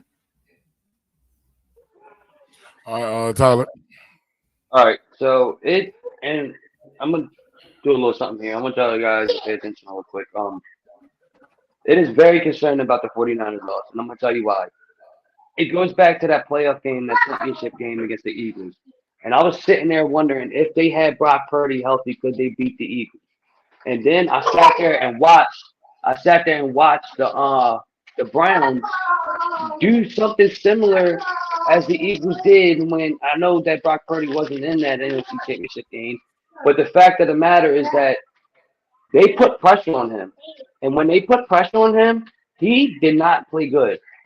What was he, like 17 for 31 and 75 yards, if I'm not mistaken? He did not play good. And that worries me. It worries me is that if he gets in a situation and it's a shootout or whatever the case may be, and you're moving him out the pocket and you're constantly putting pressure on him, can he adapt? And that's something that I did not see. And his one loss, yes, he is like 10-1 or 11-1, but the fact still remains that when you put pressure on him, he does not play good. So it's kind of concerning. It may not be alarming for everybody, and I know they look like, oh, well, it's the Browns defense. It's the Browns. I get it. The Browns got a hell of a defense, but it's also got a lot to do with scheming. Like, if you can scheme up, the coach's job is to win one-on-one battles. That's what it's all about. One-on-one battles. Can you beat the guy across from you? And if they go up against the Eagles again in that NFC Championship game or whatever game they play in the playoffs, and a team does that, can he have that counter punch? Can he be like, okay, since they want to bring pressure, we're going to do this? I don't think that Brock Purdy's that type of quarterback. I think he's a hell of a game manager. And I don't want to say he got exposed because it's a team game, but it did not look good for him. So it's concerning. But before I'll be sure to go, is it really that way? Because as far as exposure, I'm going to say yeah on that aspect. As soon as Debo and CMC went down, you saw the exposure. Brock Purdy was not the same in that game after that. After they gone, so it may be a little bit of exposure. And maybe without those guys, is he that same quarterback that we're hyping him up to be? So, but I'm not going to go too far on that one. But that's just something to think about. Food for thought on that one. Be sure to go ahead. Well, here's my aspect of it. To your point about San Francisco, they played the number one defense in the league. Okay? That's going to be rough already. And it was raining. It started to rain there. The weather had a adverse effect on Purdy. Then he didn't have McCaffrey and Debo, two go-to guys that he had, and that's where it went downhill. As soon as McCaffrey went out, it started slowly slipping away, and then when Debo went out, it was gone. So I don't take away anything from San Francisco's loss. It's a loss that happened, and there was bad circumstances that happened in that game that had them. They were hanging with they were hanging with the Browns now, but the Browns are playing better defense. They get schemed for that. You can't take any away from Cleveland's defense for that at all. And two players got taken out for San Francisco that are adverse products of that offense. So Brock Purdy not looking good. I don't think any quarterback would look good if they took all their weapons away like that. There's not many quarterbacks that can survive that kind of hit. So, and with the weather and everything like that, and the number one defense you're playing against, that was just too much to overcome for San Francisco at that moment. Will that happen again? It could if that circumstance comes up, but that's with any team. The more concern to me is the Eagles. The Eagles lost to the Jets without without their top two corners playing. Without. See, you can say you lost to the Jets, Kevin, but both their corners were playing in that game. Okay? Yeah. This game, they weren't playing. And he still managed to throw the ball right to – I'm talking about Hurts. And Hurts, this was on Hurts. This whole Hurts. That's what happened. he hurt this team because he was making bad decisions against a secondary that was without their two top starters. And, I mean, Jets defense is good. But Philadelphia has enough offensive weapons to win that game. And as long as the quarterback is playing at the top of his game, they shouldn't have lost that game. They should not have lost that game. They should have went in there and took care of business. But Hurts did not do that. They couldn't even and they couldn't run the ball. So a good quarterback has to take that and say, look, if we can't run the ball, it's on me. All right? To make these plays. And Hurts did not do it. He did not show up. So I would think it's more concerning for Philadelphia because now you have a quarterback situation. You know you can't really depend on him if your running game's getting shut down. That's a problem. They got a great offense. They got one of the best offensive lines in the league, one of the best defenses in the league. But you managed to lose against Zach Wilson. I don't care. He can have a game. Doesn't mean he has to win the game. He can have a game, but it doesn't mean he has to win it. They were running all over him. It's just Philadelphia gets demoralized. Their team gets demoralized. And that's another thing, too, coaching. If coaching was a little bit better in that game, I think that, you know, if they play down, they're playing down to the Jets, really. They should have not played down to the Jets, but Hurts was the problem in that game. And that's a concerning issue going forward. If he's not been looking good all this season. And when you have to put the team on his shoulders to do something because your running game's not working, which is a rarity, then, you know, you're looking what you got. This dude threw 3 interceptions, 2 actually straight to the damn corner that he was, you know, dude, you got to be better than that. Goff last week didn't have a running game. And a dude threw for 300 yards and 2 touchdowns because he took it upon his shoulders because he saw the running game wasn't working well against Tampa Bay, and he did that. No, Tampa Bay is not New York Jets defensively. But the point matters, quarterbacks have to take over. That's why you get paid the big bucks to be a quarterback. That's why blame falls on you, you know, good or not, right or not. That's why you get paid them big bucks to take that position. And Jalen Hurts is failing that one. So he needs to either have a good game, he needs to start putting his head up. I mean, if I was a Philadelphia fan, I'd be like, damn, we can't have this. We can't. Yeah, that was kind of tough seeing because I watched you go back to what you were saying about Wilson can have a good game, but not to win those games. If you look at what happened between him and the Chiefs, he had a good game and they lost. And he outplayed Mahomes and they still lost. You know, so go back to you with your point. No, but he got a good game, but don't let him win, and that's the Philadelphia is allowed to happen. So to your point, right. All right, John, let's go ahead and move with our next topic today. Would Carolina Panthers win a game this season? I'm gonna say yeah. I think they got some winnable games. If you look at their schedule, they got the Texans, they got the Colts, they got the Bears, they got Dallas, of course, they got Titans, the Bucks, the Saints, the Falcons, Green Bay, Jags, and then they ended with the Bucks. They got a couple. They can potentially win maybe 1 or 2 games, maybe probably sneak a third, maybe. But because if you watch last week, they went 14-0 up on Miami. Before it went haywire, I don't know what happened, but they started off really, really good. And then I don't know what happened. I think a turnover happened in that game, early in the game, put them in that advantage.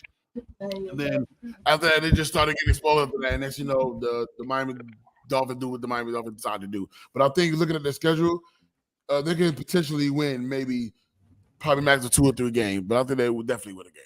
I don't think they'll go 17, 16, whatever it happens to be. Tyler, go ahead. They're going to win 1 game. And the only game that I think they're going to win is the Bears game. They're good. I don't see them beating the Texans. The Texans, C.J. Stroud is playing hell of a football. Like, I don't think they're going to really understand how good of a player he's being lately at the beginning of the season. But I looked at their schedule and I was what you were saying. I don't see no other game that they could possibly win. I mean, looking at their game, they could probably think they want to get the Falcons. They're struggling. The Bears, I think, is another team. Green Bay could potentially again they could probably win. And maybe the Colts game. Maybe the Colts game. Maybe the Colts game. I don't like the Colts. I don't like the Texans. I said Texans. That was one of the teams. What did you say? Green Bay? I think Green Bay. See, I don't like them being able to beat Green Bay just because it's the quarterback play for me in a lot of these games. I think that Jordan Love will make a few more plays than Bryce Young, and that's where I'm going at with every game I'm looking at. I know C.J. Stroud is 9 times out of 10 is going to outperform me because C.J. Stroud has a lot of great players that's underrated. His wide receiver, I forgot his name. I think it's called Nico. I think his name is Nico something. Yeah, I know you're talking about. He's a dog. College, yeah. He's an absolute dog. I look at Carolina, Michigan, baby. I just look at Carolina like one of those teams that I'm gonna say this and I'm gonna go out on a limb. Carolina will be.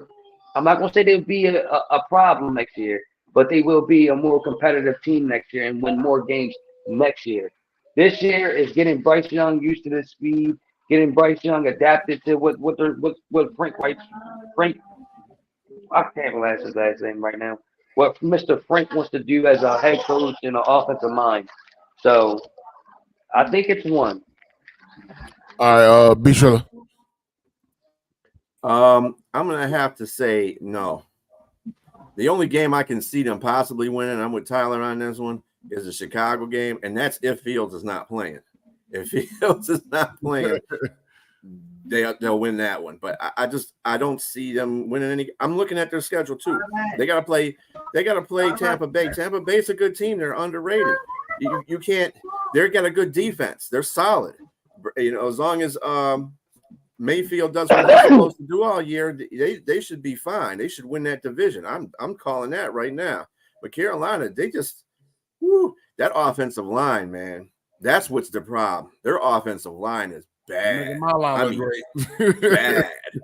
And yeah, you're right. Next year they'll probably have to revamp the whole offensive line and get a bunch of free agents and a couple of rookies on there to start. You know, because that offensive line is horrible. I mean, horrible. So yeah, I don't see Carolina winning the game this year. All right, Monkey. When they first played the Taints earlier on in this year, they only lost by 8 points. So I don't see why they can't beat them. Oh, I'm sorry. Hold on. I was wrong. The Taints beat them by 3. It was 20-17. So I can definitely see them being able to win that one. Yes, they did lose. Being a product of a team that was 0-16, being a product of a team that was 0-16, you play a lot of close games. But the point is, you play a lot of close games. You don't win them. You can play a close game, but you don't win them. So you can play all the close games you want. You're not going to win them. You're not going to win them. I'm saying they can potentially beat the Taints the next time they play them. They gave them an outing there, 20-17. It's not like they whooped their ass or nothing. Well, I also see that they could possibly beat the Bears.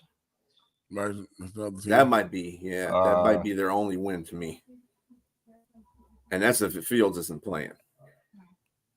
That's all I got for that one. And that's probably about it.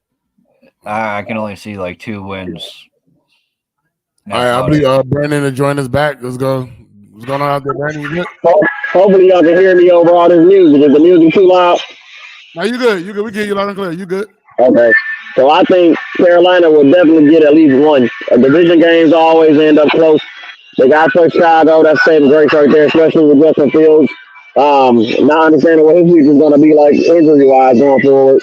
And then the fact that it's hard to go winless. Like, Brian, I know we've been a part of a team that did it in the 16-game era. However, a lot of those games, we actually should have won. We lost on something stupid that happened, at a key moment in the game. So I don't think they'll go winless. I'm just saying that I think that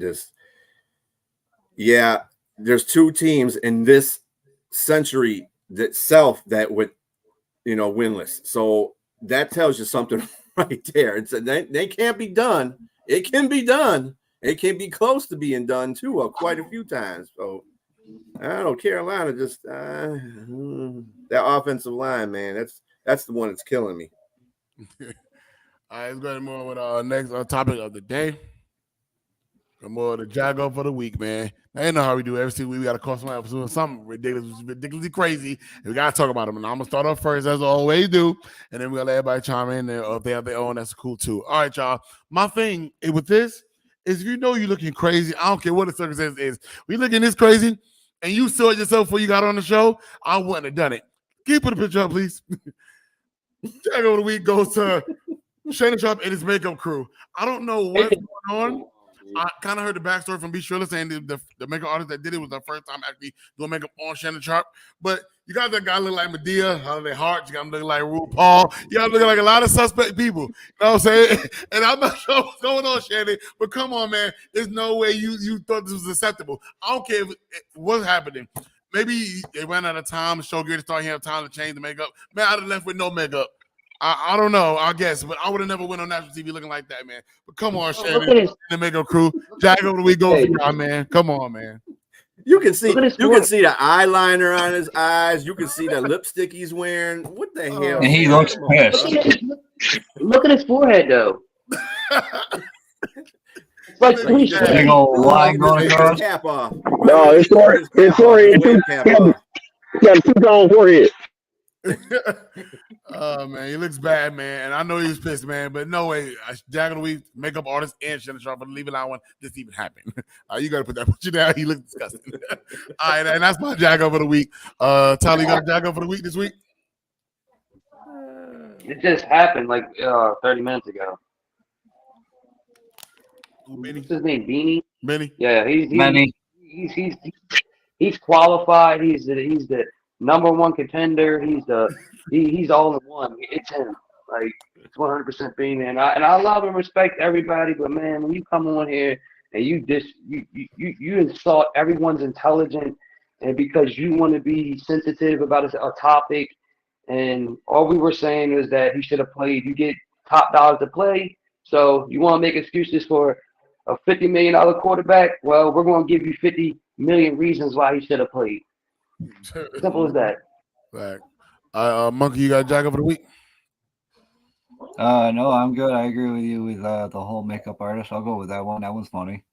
All right, B. Shriller, you got one? Yeah, I'm pretty much on that same Shannon Sharp train there.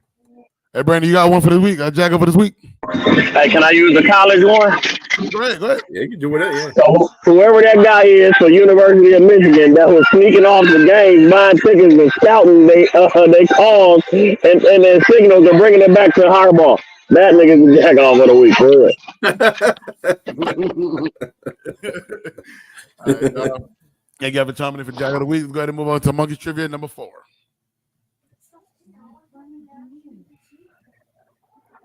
The Lions are tied for the best record in the NFL. When was the last time the Lions achieved this feat?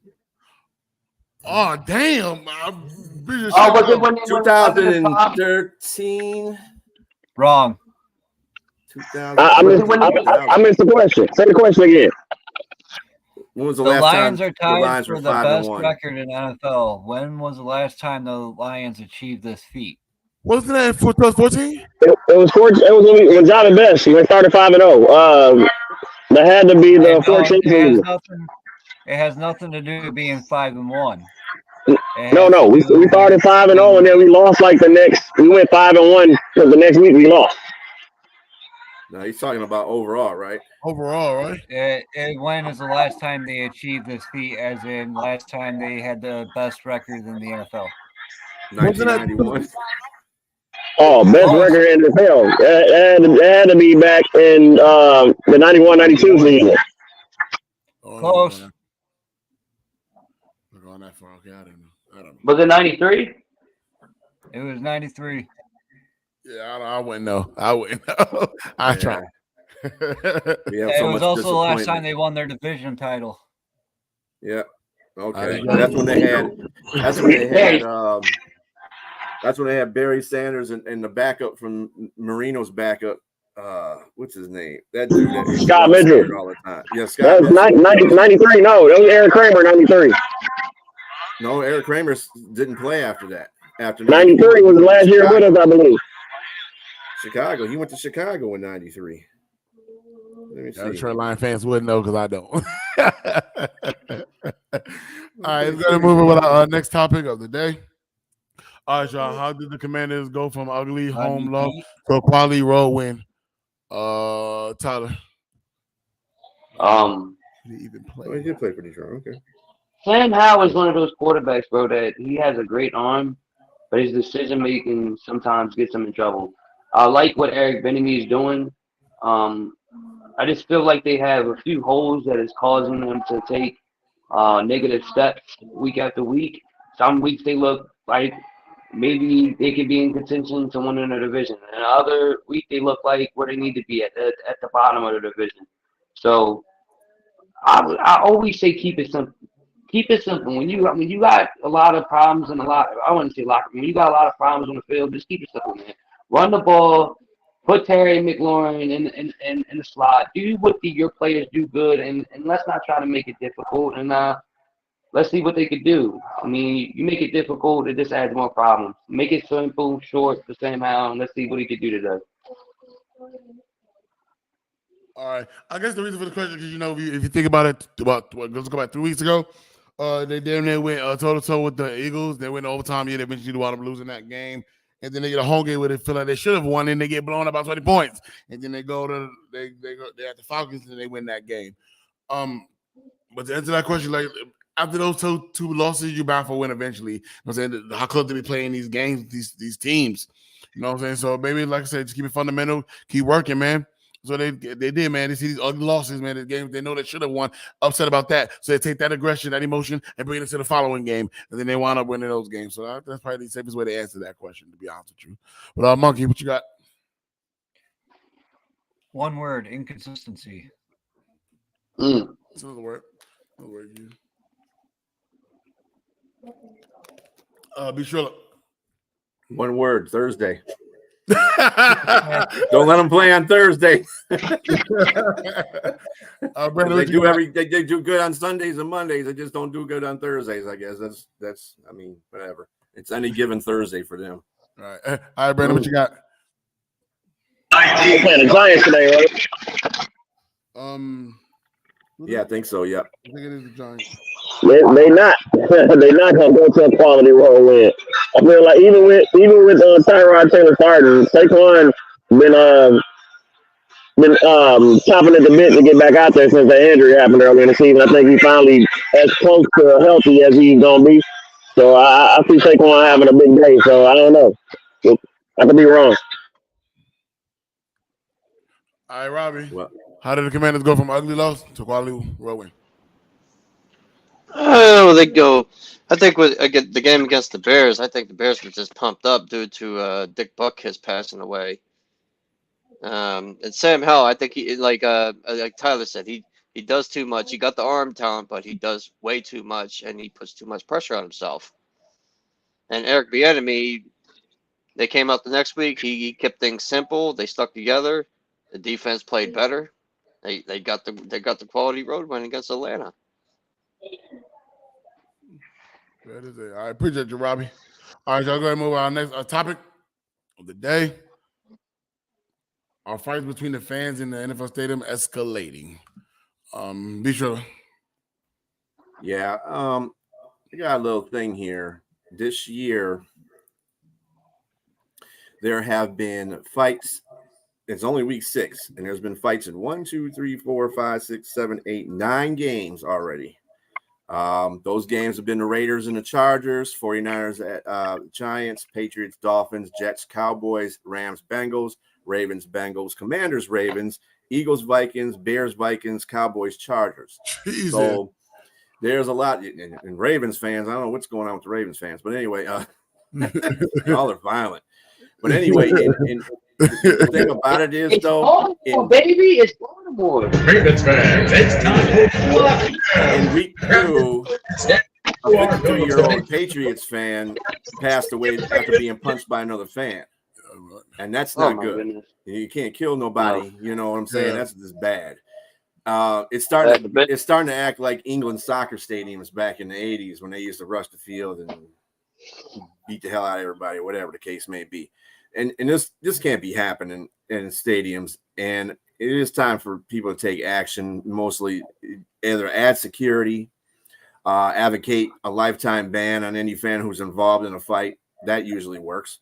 Some even push for a ban on alcohol, as some European stadiums do, because people can't handle their alcohol. So this is starting to become a problem because they seen how the Brits get when Manchester plays. It's They all get European. rowdy. It's just bad. It's getting worse. I mean, So my thing is. go ahead. Oh, I'm sorry. So my thing is, I think that is just the day and age that we're at with a lot of things. Like, if we look at like what's going on, and I know this is just a little bit off topic, but let's just look at what everything that's going on. Social media, the internet, everything like that plays in fact a lot of times, because a person can normally walk away when the bright lights are not there. Like we all been in situations to where so we had to walk away. You know what I mean? We had to be the bigger man in the situation. But I think that alcohol plays a factor too. You don't know what you're saying. You don't know how to de-escalate a situation. Sometimes when you're drunk, your feelings are involved, and I think that is just it's a multiple things that occur on this situation. I don't think there's just one, but adding security, de-escalating the situation. It's a hard situation to talk about. It's a hard topic. It's like, why can't we go out and just have fun and be polite and respectable? But then I think about like the cities, like Baltimore is this. You go down Baltimore Stadium, you're gonna meet good people, but there's also ratchet motherfuckers that have no business even being there. You know what I'm saying? So it's just a tough situation, man. It's not. I feel like it's not always easier said than done, and that's why like I'm having trouble of really explaining like how I feel about the situation. But it's very, very sad to hear about that person that passed away, and you never want to see somebody die, especially when they're supposed to be celebrating their team or watching their team. It's supposed to be an ultimate experience. Nobody wants to go to a game and get punched in their mouth. So, for me, for this, I feel like this has been going on for so long. It's been going on for years. This ain't something that's just been happening. And I agree. I think alcohol has a lot to do with that. A lot of alcohol consumes some of those beverages throughout the course of the games. And then they're arguing with each other, or another fan base is actually visiting each other's home, whoever happens to be at that particular moment. But this has been going on for years, man. I feel like they get more stricter when it comes to like fights like that. Like I say, people get hurt, people get killed. You know what I'm saying? And all things happen. You got kids there. You got to think about that too. So like, I feel like they should just start adding like more serious fines, maybe, or suspensions in a way, like fans wise of being banned. As far as I'm concerned, but I feel like it's something that's been going on for years, man. I think it's been going on for a while now. It ain't something that's just been happening. It's been going on for a while. And something needs to be done because like people are dying, people are seriously getting hurt. There's kids out there, and then alcohol is being served out there as well. So people not controlling their limit when it comes to beverages like that. So something that I think the league needs to start paying attention to more, because this is something that's going to continue to keep happening if nothing's being done about it. That's all I really got about that. Solomon, you hear us? I can hear you, man. How y'all doing? Good. Can y'all hear me? Yeah, I can hear you. All right, man. Sorry if I sound so loud. It was loud in here, but yeah, good to be back with you fellas, man. Another day, another great day in Baltimore. Me and Brandon back at the plate. Back to the scene of the crime. I hadn't talked to you since y'all beat us the other week, but congratulations on that win. No sour grapes from me. You know how I feel about that. We already spoke on that. So on to today. If I don't know nothing else, I know who we got in our back pocket, and I know Detroit and all the Lion Nation know that the way to beat us is to keep him off the field. So that JT Justin Tucker. If you keep him off the field, you got a chance. I'm not. Y'all know me. I'm blunt. I'm to the point on my team. We ain't played up to what our capabilities are, and today can be a great chance for Detroit to slip. Catch a slip, and maybe, hopefully not, but it happens. You know, we slipped in here against Indy, so you know it ain't like we can't lose in the bank. We can lose in the bank. We can lose. Detroit ain't like I've been saying last 2 years. These Lions ain't the same old Lions. They way better than what they were, and they relevant. And I always say, football is good as long as Detroit is relevant. I can deal with it. It's fun when Detroit relevant. But this is gonna be a good game today, and you know, my question mark into this game here, it ain't my players. It's really one player, Marlon Humphrey. He gets beat like a drum all the time. I don't know why everybody's so up on him. But my coaches, my dumbass coaches, if my dumbass coaches will come out and coach Ravens football, this will not be a close game at all. If we play like I know we can play, this game will not be close. But I have John Harbaugh as my head coach. Some monkey motherfucker is my offensive coordinator. And, you know, about the only bright spot I can talk about is Mike McDonald. So, you know, the defense, they're keeping us in it. You know, I give credit where credit due. They bend, but they don't break. You know, we broke a couple times, but, you know, I think for the most part, they keep us what about fans? What about fans fighting in the stadium, though? Say that again. What do you think about the fans fighting in the stadium? I'm kind of I think I kind of caught the last tail end when y'all talking about that, but it's gonna come to a point where they're gonna stop selling alcohol at the games, period. Because you know what, I'm old school and I'm all with practical and common sense. You know, yeah, it make you money, but in the long run, what will it cost you? You know what I'm saying? People constantly fighting in these bleachers. These bleachers ain't, you know, these some steep ass bleachers. You know, this ain't just no flat ground out here. Folks can go flying off these things.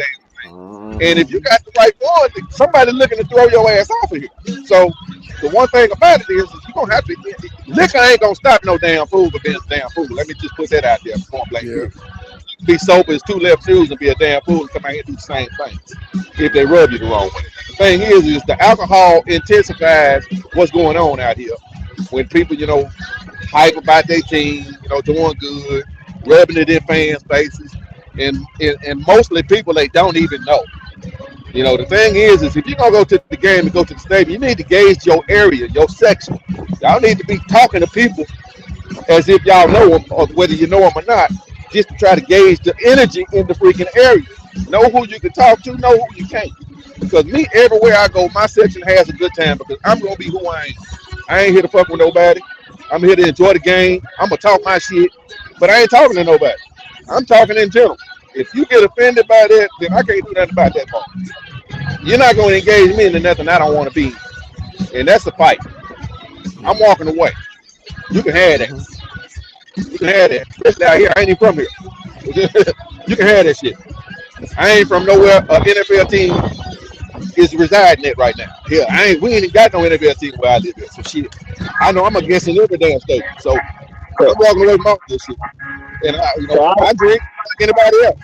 But I'm not to the point where, you know, I'm gonna drink for where I'm not. I gotta drive. I ain't gonna get drunk. Let me jump in on that before we run out of time, Carl. So the thing I'll say about it is the world is full of mostly followers. And this is a trendy thing right now.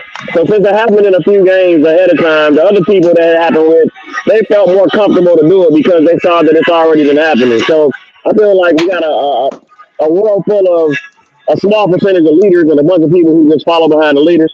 And they saw somebody do something that looked cool to them, and now they wanted to join in it when they had the opportunity. That's literally what I think it is. And the leagues are going to have, all the different teams are going to have to put their heads together to figure out how to stop it. I'm going to move with our next topic of the show. All right, y'all. We got the most overrated quarterback in the league. Who y'all believe is the most overrated quarterback? Jack. I think right now, for me right now, I'm going to say Dak Prescott and Justin Herbert right now. Both of them looking pedestrian as of late, man. They got all this talent. And it comes to playing the teams where it matters the most. Dak does not show up. You see what he did against Dallas Cowboys, threw 3 interceptions in that game. You know, I know they're going to lose anyway, but because of these big-time moment games, they don't show up. Justin Herbert, another guy, got all this talent. Yeah, every reason in the world to beat Dallas Cowboys this Monday. And look what happened. Choked when they mattered the most, man. So those are my two most overrated quarterbacks right now. Monkey, who you got? Oh, I'm gonna go with Dak Prescott. I can't help it. I really can't. So, I mean, we already know how much I'm not going to beat a dead horse. I'm just going to leave it at that. All right, be sure. I gotta say that going with the most underrated or overrated quarterback, I'd have to go with right now.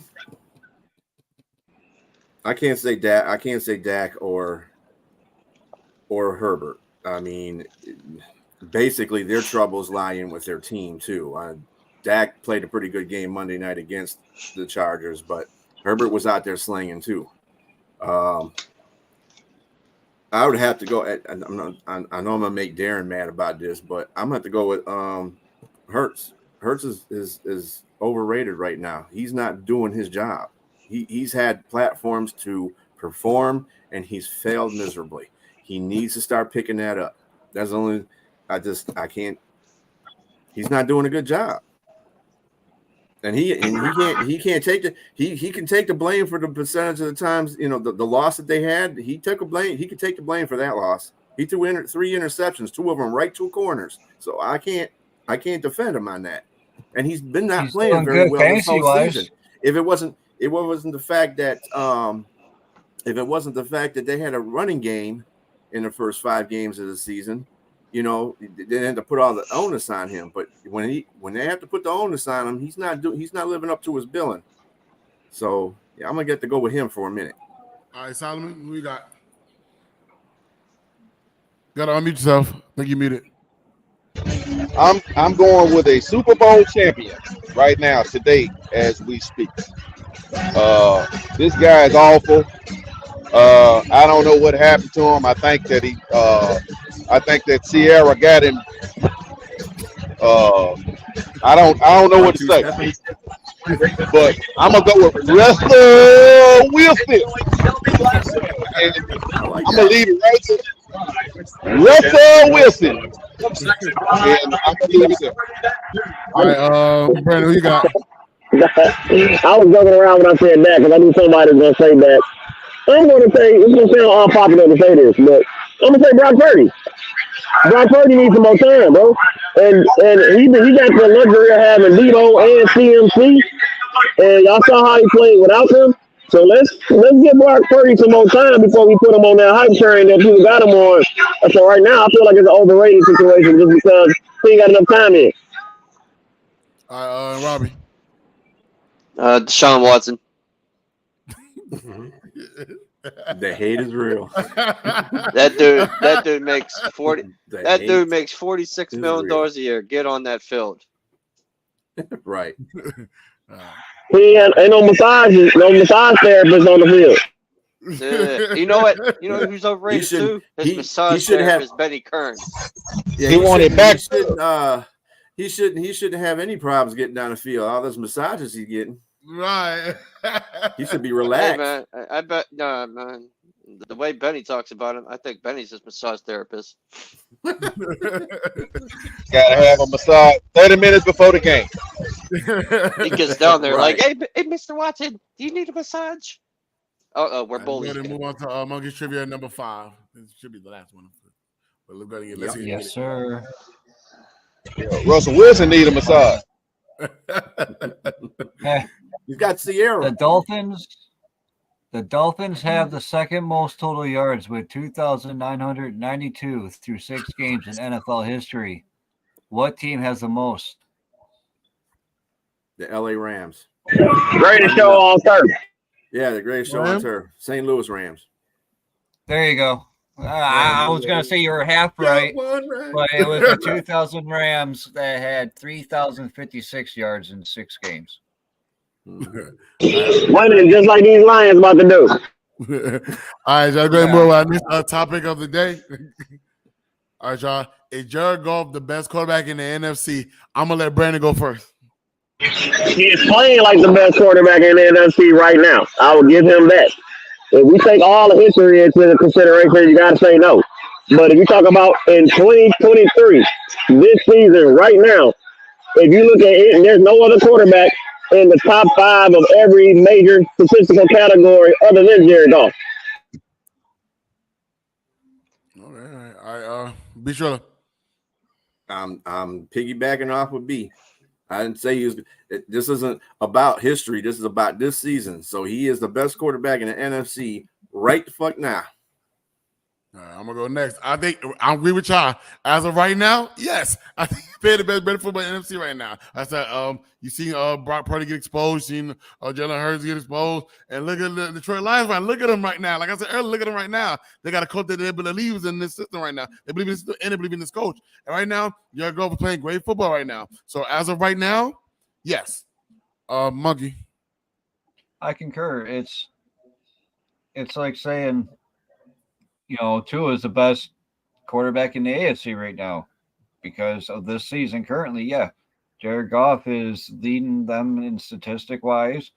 He's been all around. He's been doing great, playing great, making good decisions for the most part, not risking too much, and not turning the ball over is a crucial part of winning. So. All right, Solomon. Yes. I've been on the golf train since LA. So I ain't finna get off now. I've been telling y'all, I think that since I've been coming on this show, I think I've probably been the only one. I'm talking like consistently to get that man his roses because I called him at first my Trent Dilfer. He ain't coming in to lose no game, and he's making the right play. The man took a team to the damn Super Bowl, man. He had the right weapons. All he had to do was throw it to him.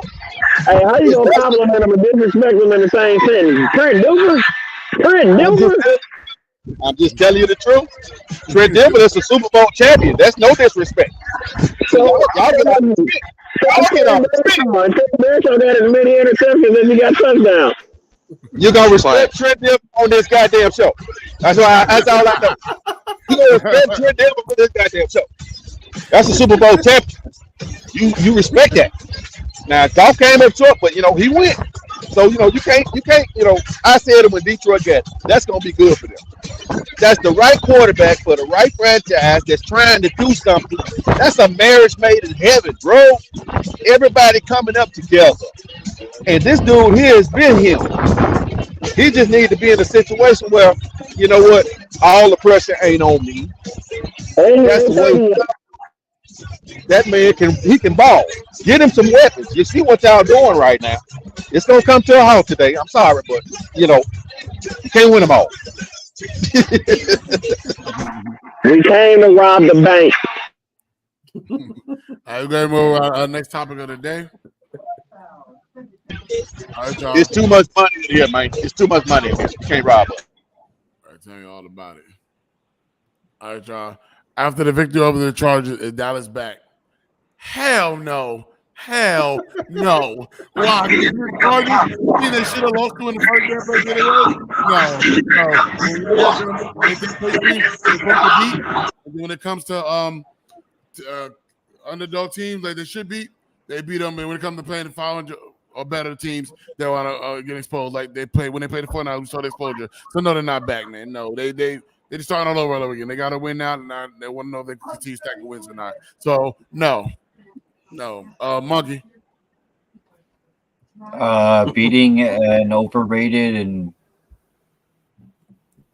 just a horrible Chargers team doesn't mean you're back. I really don't understand why people would think that.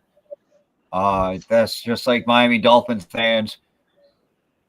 They lost to the Bills, and they were claiming, "Oh, we're gonna beat the Bills' asses. We're gonna whoop them. We're gonna beat them there, whatever, drag them to the dirt, yada yada." And then you get their next two games where they've had shit ass teams that they played, and what?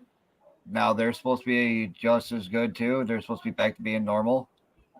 You win against a team that matters, and then I will say maybe you're back. That's my mama, y'all. Yep. Hey, mama. All right, Bishilla. Yeah, they barely beat the Chargers. Right. So, I mean, to have them, and of course, you already know who the pundits are saying that they're coming back, right? And basically, Dallas Cowboy fans and any analyst that follows the Dallas Cowboys, Skip and Michael Irvin. So, no, they're not back. They're not back until they can string together some consistent wins against some better teams. That will tell me they're back. I'm not saying that Dallas is a bad team. They got the defense. The offense still struggles. And once they get the offense together, then they'll be a more consistent team. But no. They're a badly led team. Yes. Solomon needs to go. Hell to the no, but I will say this. You got to respect them because they will be around. They will play good enough to beat you on any given Sunday. So what you got, Michael Parsons. Oh man, hey, no digs. I don't have no confidence in that secondary. But you got to respect it, man. Offense, I don't fit offense, but they will put some points up. But that defense is where it's at. If that defense is on and give them a chance to win and they hang around some games, hey, man, you got to say that they're going to be somewhere around there. Now, they ain't going to be probably top 3, but they're going to be in there. They're going to be in there. So I'm not going to – they ain't back, but, good win. That's all I'm going to say. All right, Brandon. They where they been, up and down. They inconsistent. Got the Lions fans right here, yeah. Let's go. But no, they where they are, man. They've been up and down every year, pretty much. They show you, we're a contender, and then they just fold under the pressure every time. So they show me something different. That's what they are. Rob. I can't wait to see these Lions fans walking out of here today. No, they're not back.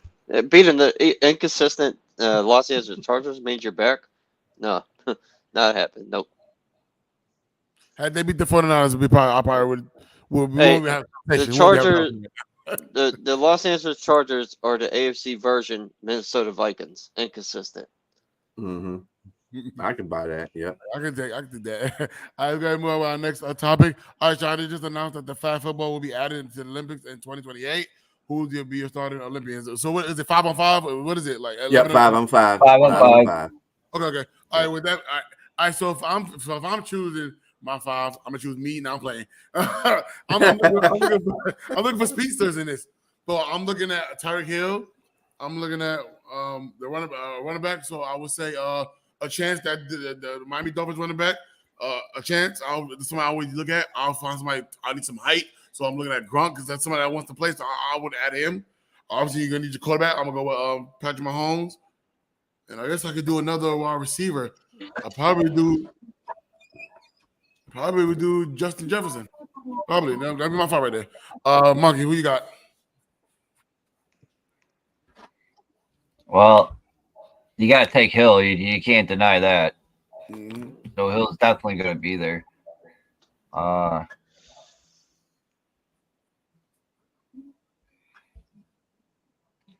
I would probably take CMC for a running back because he's like he's an every guy, every type player. So I like that about him, especially when you shorten it down to 5-on-5.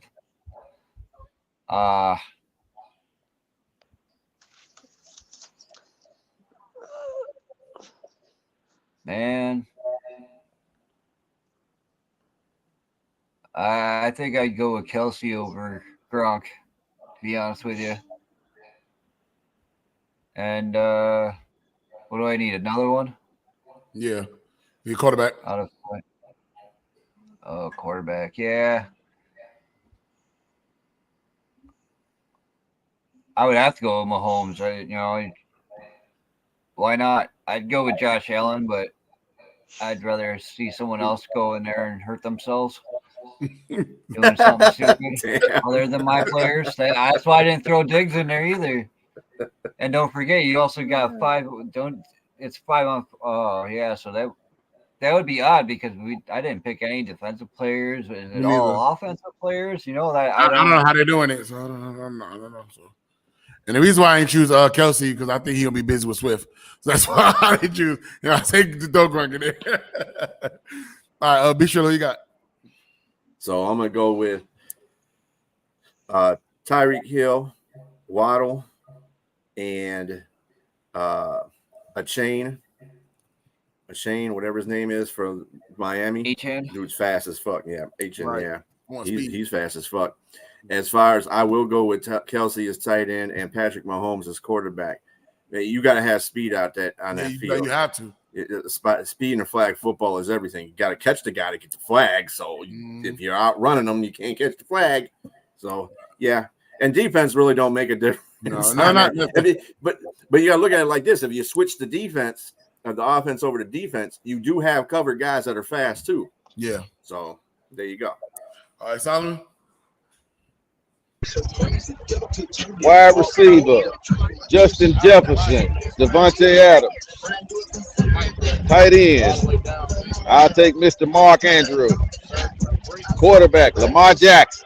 Running back, give me for it. Absolutely. Give me as a running back. I like that boy in Miami, but I'm gonna tell you what, I like the way Swift running the ball right now. It's Philly. I take Swift in that offense. I like his style. Who else? I got somebody else. I think you got it. I forgot Gibbs because he's gonna be running today like that. At first, I was gonna talk shit about him using Lamar Jackson, but that's smart. He takes off. He runs. So I'm not mad at it. I'm not mad anymore. All right, Brandon. The quarterback, I gotta go either Mahomes or Lamar. I don't know. I'm leaning towards Lamar because of the combination of speed and arm. Running back, I'm gonna probably go Raheem Mostert because he got that track speed. Wide receivers, I want J-Mo and Tyreek Hill. I don't want nobody to be able to keep on either one of my wide receivers. And if I'm going to go tight end, I know you want to go Kelsey, but Kelsey ain't a speed tight end. Give me the fastest tight end in the league. I don't know who that is. That's who I want. We playing flag football. I need somebody elusive. All right, Robbie. So give me Jared Goff as my quarterback. Oh, you want speed? That's why I stayed in the pocket. Man. What do you mean, man? He got a laser. You got a statue in quarterback. All right, give me Lamar. You kissing ass over there. I see you doing. Give me Lamar. And then I'll change it. Give me Lamar's my quarterback, Tyreek Hill and Jamar Chase is my receivers. I'm surprised no one said Lamar Jackson as a running back. Well, that's the whole point of the offense is. Oh man, that's a good point though. That's what yeah. No one said you couldn't have two quarterbacks on the list. So if you took Patrick Mahomes I was trying to be nice here, Kevin. Okay. Well, I thought I was gonna have to poke the bear a little bit. You know what, man? You're angry. Hey, you know what? I'll take out just to put Antonio Brown in. Damn. It's the Olympics. Come on. Go crazy. Antonio Brown will go crazy. I'm gonna go ahead. I'm gonna go ahead and sign off. Get to the contestants before the game starts. Since it's Olympics, can I use a retired quarterback? Yeah. No Lions. We about to rob the bank. We taking all the money home. All right, y'all next topic of the day. We're gonna sit your ass down now. Guys, we do this every single week. I talk about somebody doing something crazy, drastic here. Better put me on single screen. I usually don't like targeting college quarterback. I feel like I'm gonna have to do it on this one. So we're gonna go to Caleb Williams. He believes the quarterback for the UNC. He feels like he wants to be part of any team that drafted him. I don't know where he got this idea from. I don't know who he's talking to lately, what type of drugs he's on. And if he is on some type of drugs, I hope it ain't weed. Because if he is, stay off the weed. Because no one's going to do this. No one, no. So let's go and read all of this. According to the reports, the UNC quarterback, Caleb Williams, is considering game-changing contract demands of whoever team selects him. If he's rumored to be believed, Williams is projected to go first-round overall pick in 2024. Even though he hasn't even declared yet, he wants to be partial owner of whatever franchise selects him. I don't know what you think this is. I don't know what Mom said, what thought you got going on this one, but I think this is a bad thought to even have, especially if you're even in the league yet. Even former Cam Newton even has something to say about this. He said, you don't want to dictate the ramifications too early because it's still the NFL. You want to walk as light as possible. Exactly. You ain't even in the league yet. And the NFL will cancel you immediately.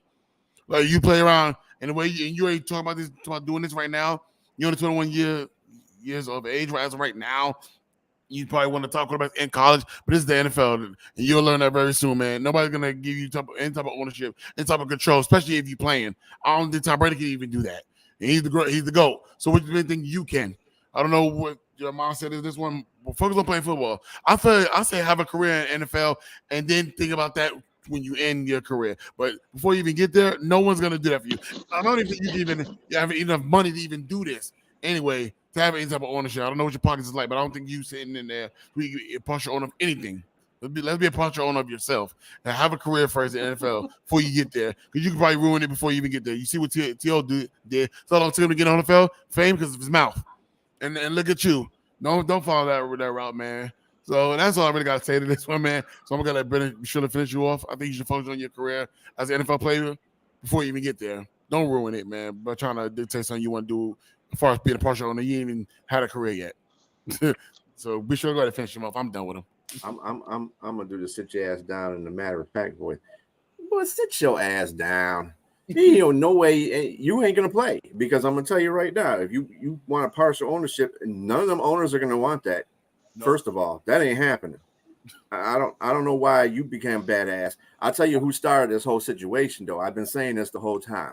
If anybody's watched the show Ballers, there was an episode exactly like this one where one of the college team kids from USC, and it was a quarterback, The Rock was trying to get him to get into the NFL, but the quarterback wanted to own partial ownership of the team that he was going to go draft in, and it didn't work out because it fell apart.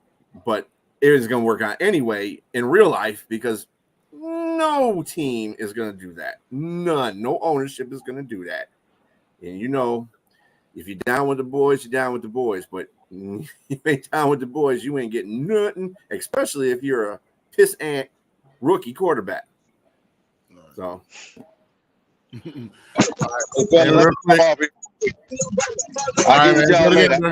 right, do it again. Appreciate Silent Brandon for tapping in, and Tyler as well. Before we move on, this is why I feel like you need to focus on the NFL career. Because right now you 0-3 against Utah. You might need to worry about that. You need to worry about Charlie Burton on it anywhere. You ain't to be Utah yet. So let's worry about that. You worry about the wrong things at the wrong time, and I gotta be sure to say it ain't happening. Monkey, you got sit your down this week? No, I agree with you with Williams. I mean, people are still calling him they're saying he's going to be the best quarterback drafted in ages or ever or whatever. But you hear that about some quarterback every year, just about, So that's nothing new. But to ask your team or ask a team to give you part ownership, that means they can't trade you because you can't own part of a team and play for another. Exactly. Right? Mm-hmm. Because Tom Brady retired before he was part owner of the Raiders, right? Right. Couldn't do it while playing. He tried to. Right. He had to wait. Right. Yeah. It's a conflict of interest. That's why. Right. So now you're just showing that you're going to be a petty ass motherfucker when it comes to with re-signing, contract negotiations. He's going to be a headache.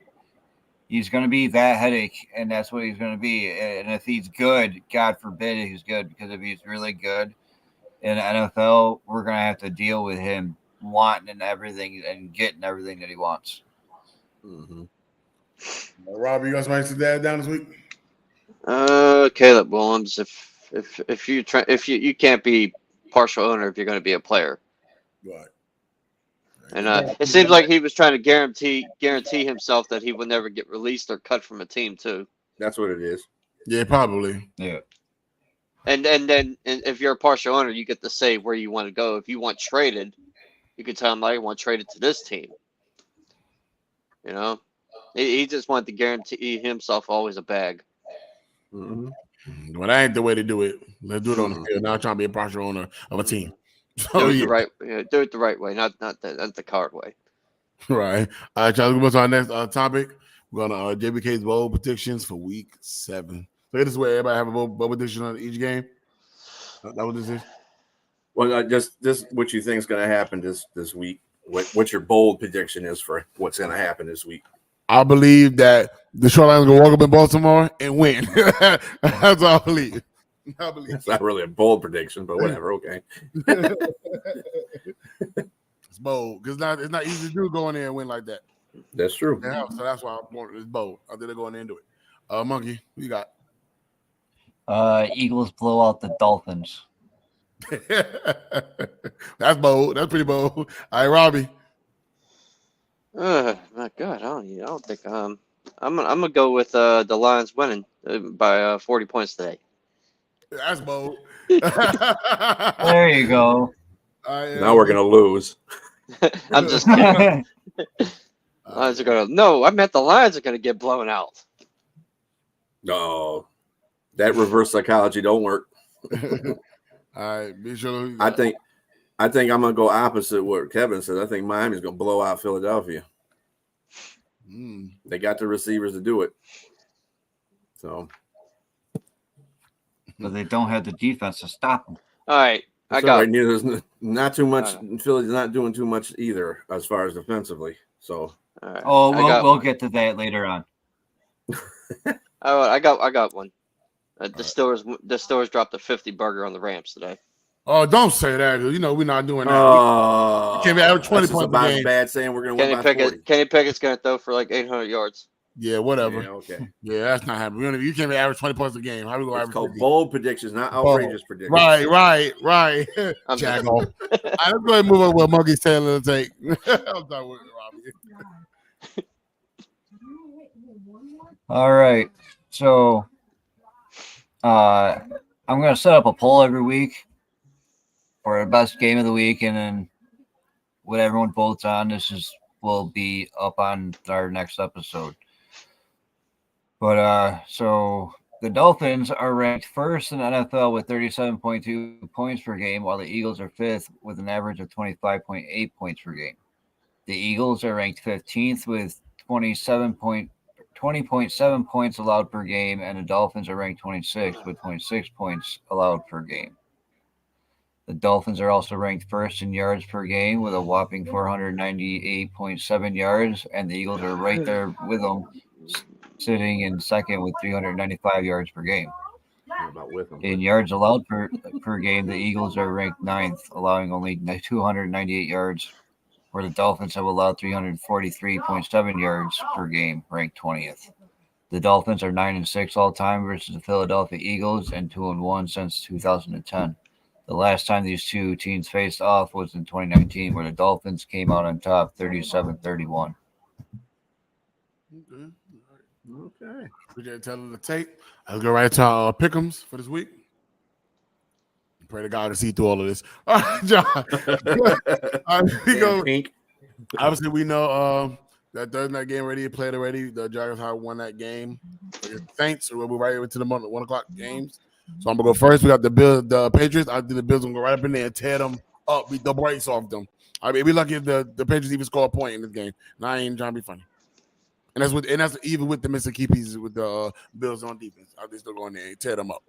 I think it continues. Monkey. Oh, I'm taking the Bills. All right, Robbie. Bills. Be sure. Clean sweep, Bills. All right, we do got two Detroit Lions going right to Baltimore Stadium. I got Detroit Lions in this game. Monkey. Lions. All right, Robbie. Lions. Be sure. All right, clean sweep, Lions. All right, then we got the Raiders at the Bears. Oh God. Golly. Shit. Well, Just to make it easier for you, Justin Fields is not playing today. Well, he's not. Nope. Also, the Bears might win. Jimmy G not playing either in this game. He's out. Yeah, but the Bengals better than Jimmy G anyway. Okay. Well, I'll go with the Raiders. Monkey. Oh, I'm going with the Raiders. All right, Robbie. Raiders. All right, be sure. Raiders. Clean sweep. Okay. Then we got the Browns at the Colts. I'm gonna have to go with the Browns, unfortunately. Monkey. I feel like someone needs to, break this clean sweep bullshit. I'm gonna go with the Colts.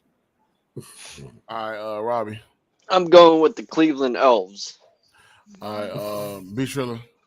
Going with the Brownies. All right, we got the Commanders, the Giants. I'm gonna go Commanders here. Monkey. I'm going Commanders too. All right, Robbie. Commies. All right, B. Triller. The Commodores. Another clean All sweep. right. We got the Falcons at the Bucks. I think the Bucks redeem themselves this week and they get a win. I'm going with the Bucks. Monkey. I'm going with the Bucks, man. Bucks at home. All right, Robbie. Tampon Bay. B. Triller. The Succaneers. All right, then move on to the 4 o'clock games. We got the Steelers at the Rams. I'm going to go with Pittsburgh coming up with bye week. I think we come in strong, and we hope we take care of business this week. Hopefully. But I'm still going with Pittsburgh. Monkey. Don't shoot me, Rams. All right. All right, Robbie. I'm going to go with the Steelers. All right, be sure. You better. I'm sorry. I got to go with my old quarterback, Matt Stafford. So 2-2. Rams. Hey, listen. Y'all two chose outside of us last week. What the week before? You're wrong. There you go. See, I know what's going to happen. But every time I chose you guys, y'all lost. So, Hey, man. which way do you want me to do it? You want me to pick the guys? Just remember, you chose to get psych Buffalo. thing. You're wrong. You're psych wrong. Hey, man. 50 burger coming. All right. Then we got the Packers at the Broncos. Shit. What about the Cardinals and the Seahawks? Oh, damn. I'm sorry about that. I apologize. Cardinals and Seahawks. I go Seattle in this game. Monkey. Seahawks. Robbie. The Sea Chickens. All right. Be sure to. The Sea Pigeons. Yeah, there you go. Now we go on to the Packers and Broncos game. I really don't care if it's near one of these games. So I guess I'll go Broncos. I guess they're home, hopefully. They probably win the game. Monkey. It doesn't matter if the Broncos are home or not. They ain't winning shit. Packers are winning. All right, Robbie. Is there a way we could vote this, not have this game today? No, what you got to do? Damn it, Green Bay. All right. 4 o'clock's my next time. Yeah, I have to go with the Fudge Packers. All right, I'm gonna switch mine. Fuck it, I'm going Packers. All right, we got the Chargers at the Chiefs. I'm gonna go Chiefs. Monkey. Oh, it's so going to Chiefs, man. It's. I want to say Chargers, but there is no way that's going to happen. All right, Robbie. Give me the KC Chefs. All right, and be sure.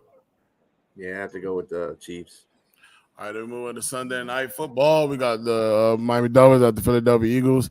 It's gonna be a really, really, really, really good game, man. I really think it's really gonna be, man. It's so hard. But I think the Miami Dolphins are going to upset the Eagles, so I'm gonna go with Miami in this game. Monkey. I'm taking the Eagles by 3 scores. Damn. All right. Robbie. I'm going with the Steagles. All right, and be sure. I am going with the Dolphins. All right. If we go right into Monday Night Football at the end of the week, we got the 49ers, the Vikings. I'm going 49ers.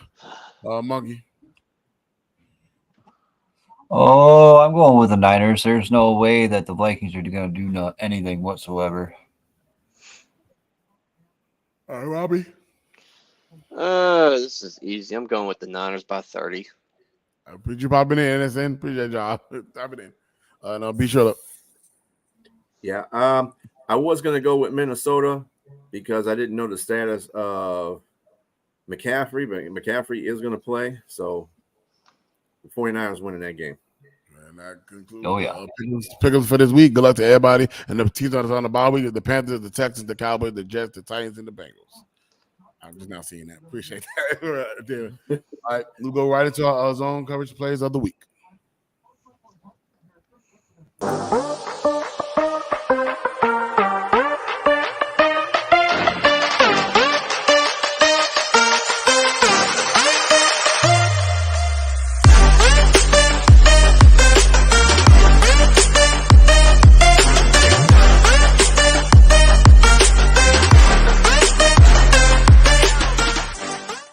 Those are your zone coverage players of the week. You got Raheem Monster, you got Tariq Hill, you have who's the Miss Cooper Kupp, and then you had Jared Goff. Walker, aka Walker Golf. Walk off. Right. King Golf. Wog. And that does conclude the end of our show. I'd like to everybody that joined in today, Tyler, Solomon, and Brandon as well. Appreciate you guys tapping in. I hope y'all enjoyed the game while you're out there in the stadium. Tyler, definitely appreciate you joining in, tapping in. Hope we do this again soon. Monkey, Robbie, be sure we know. Thank you guys for all y'all do here. Shout out to y'all as well. Do you have any final thoughts on y'all end before we go? Monkey, you got one? What do you want to say? Fuck the Patriots. Robbie? Go Bills and Lions. I didn't be sure. Go Bills, go Steelers, and go Lions. All right, I'll go ahead and put me on single screen so we go ahead and get this up out of here. All right.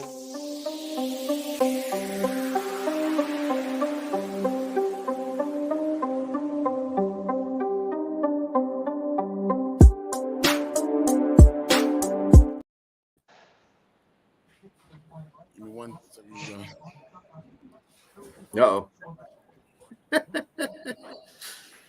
Technical difficulties. We got played. Sorry, y'all. But once again, thank Solomon, Brandon, and Tyler for being on the show today. You guys are awesome, man. Hope we do this again sometime. I was going to give a quick note to Thanksgiving weekend. We won't be having a show Thanksgiving weekend because everybody will be enjoying time with their families. I'll be out of town for that entire week. So you keep that in mind. I'd like to thank everybody that tuned in, tapped into the show today. Make sure y'all come back next week. Same time, same place. We'll be right here with you guys. Let's go to put up the final thought. Let's get up out of here. All right, y'all. Whew. It's another stressful week for me. I guess me hoping not yelling at Mike Tomlin or even Matt Canada for this week. So pray for me, you guys. So that being said, actions is the fundamentally key to success. I hope y'all take that with y'all, share it with somebody.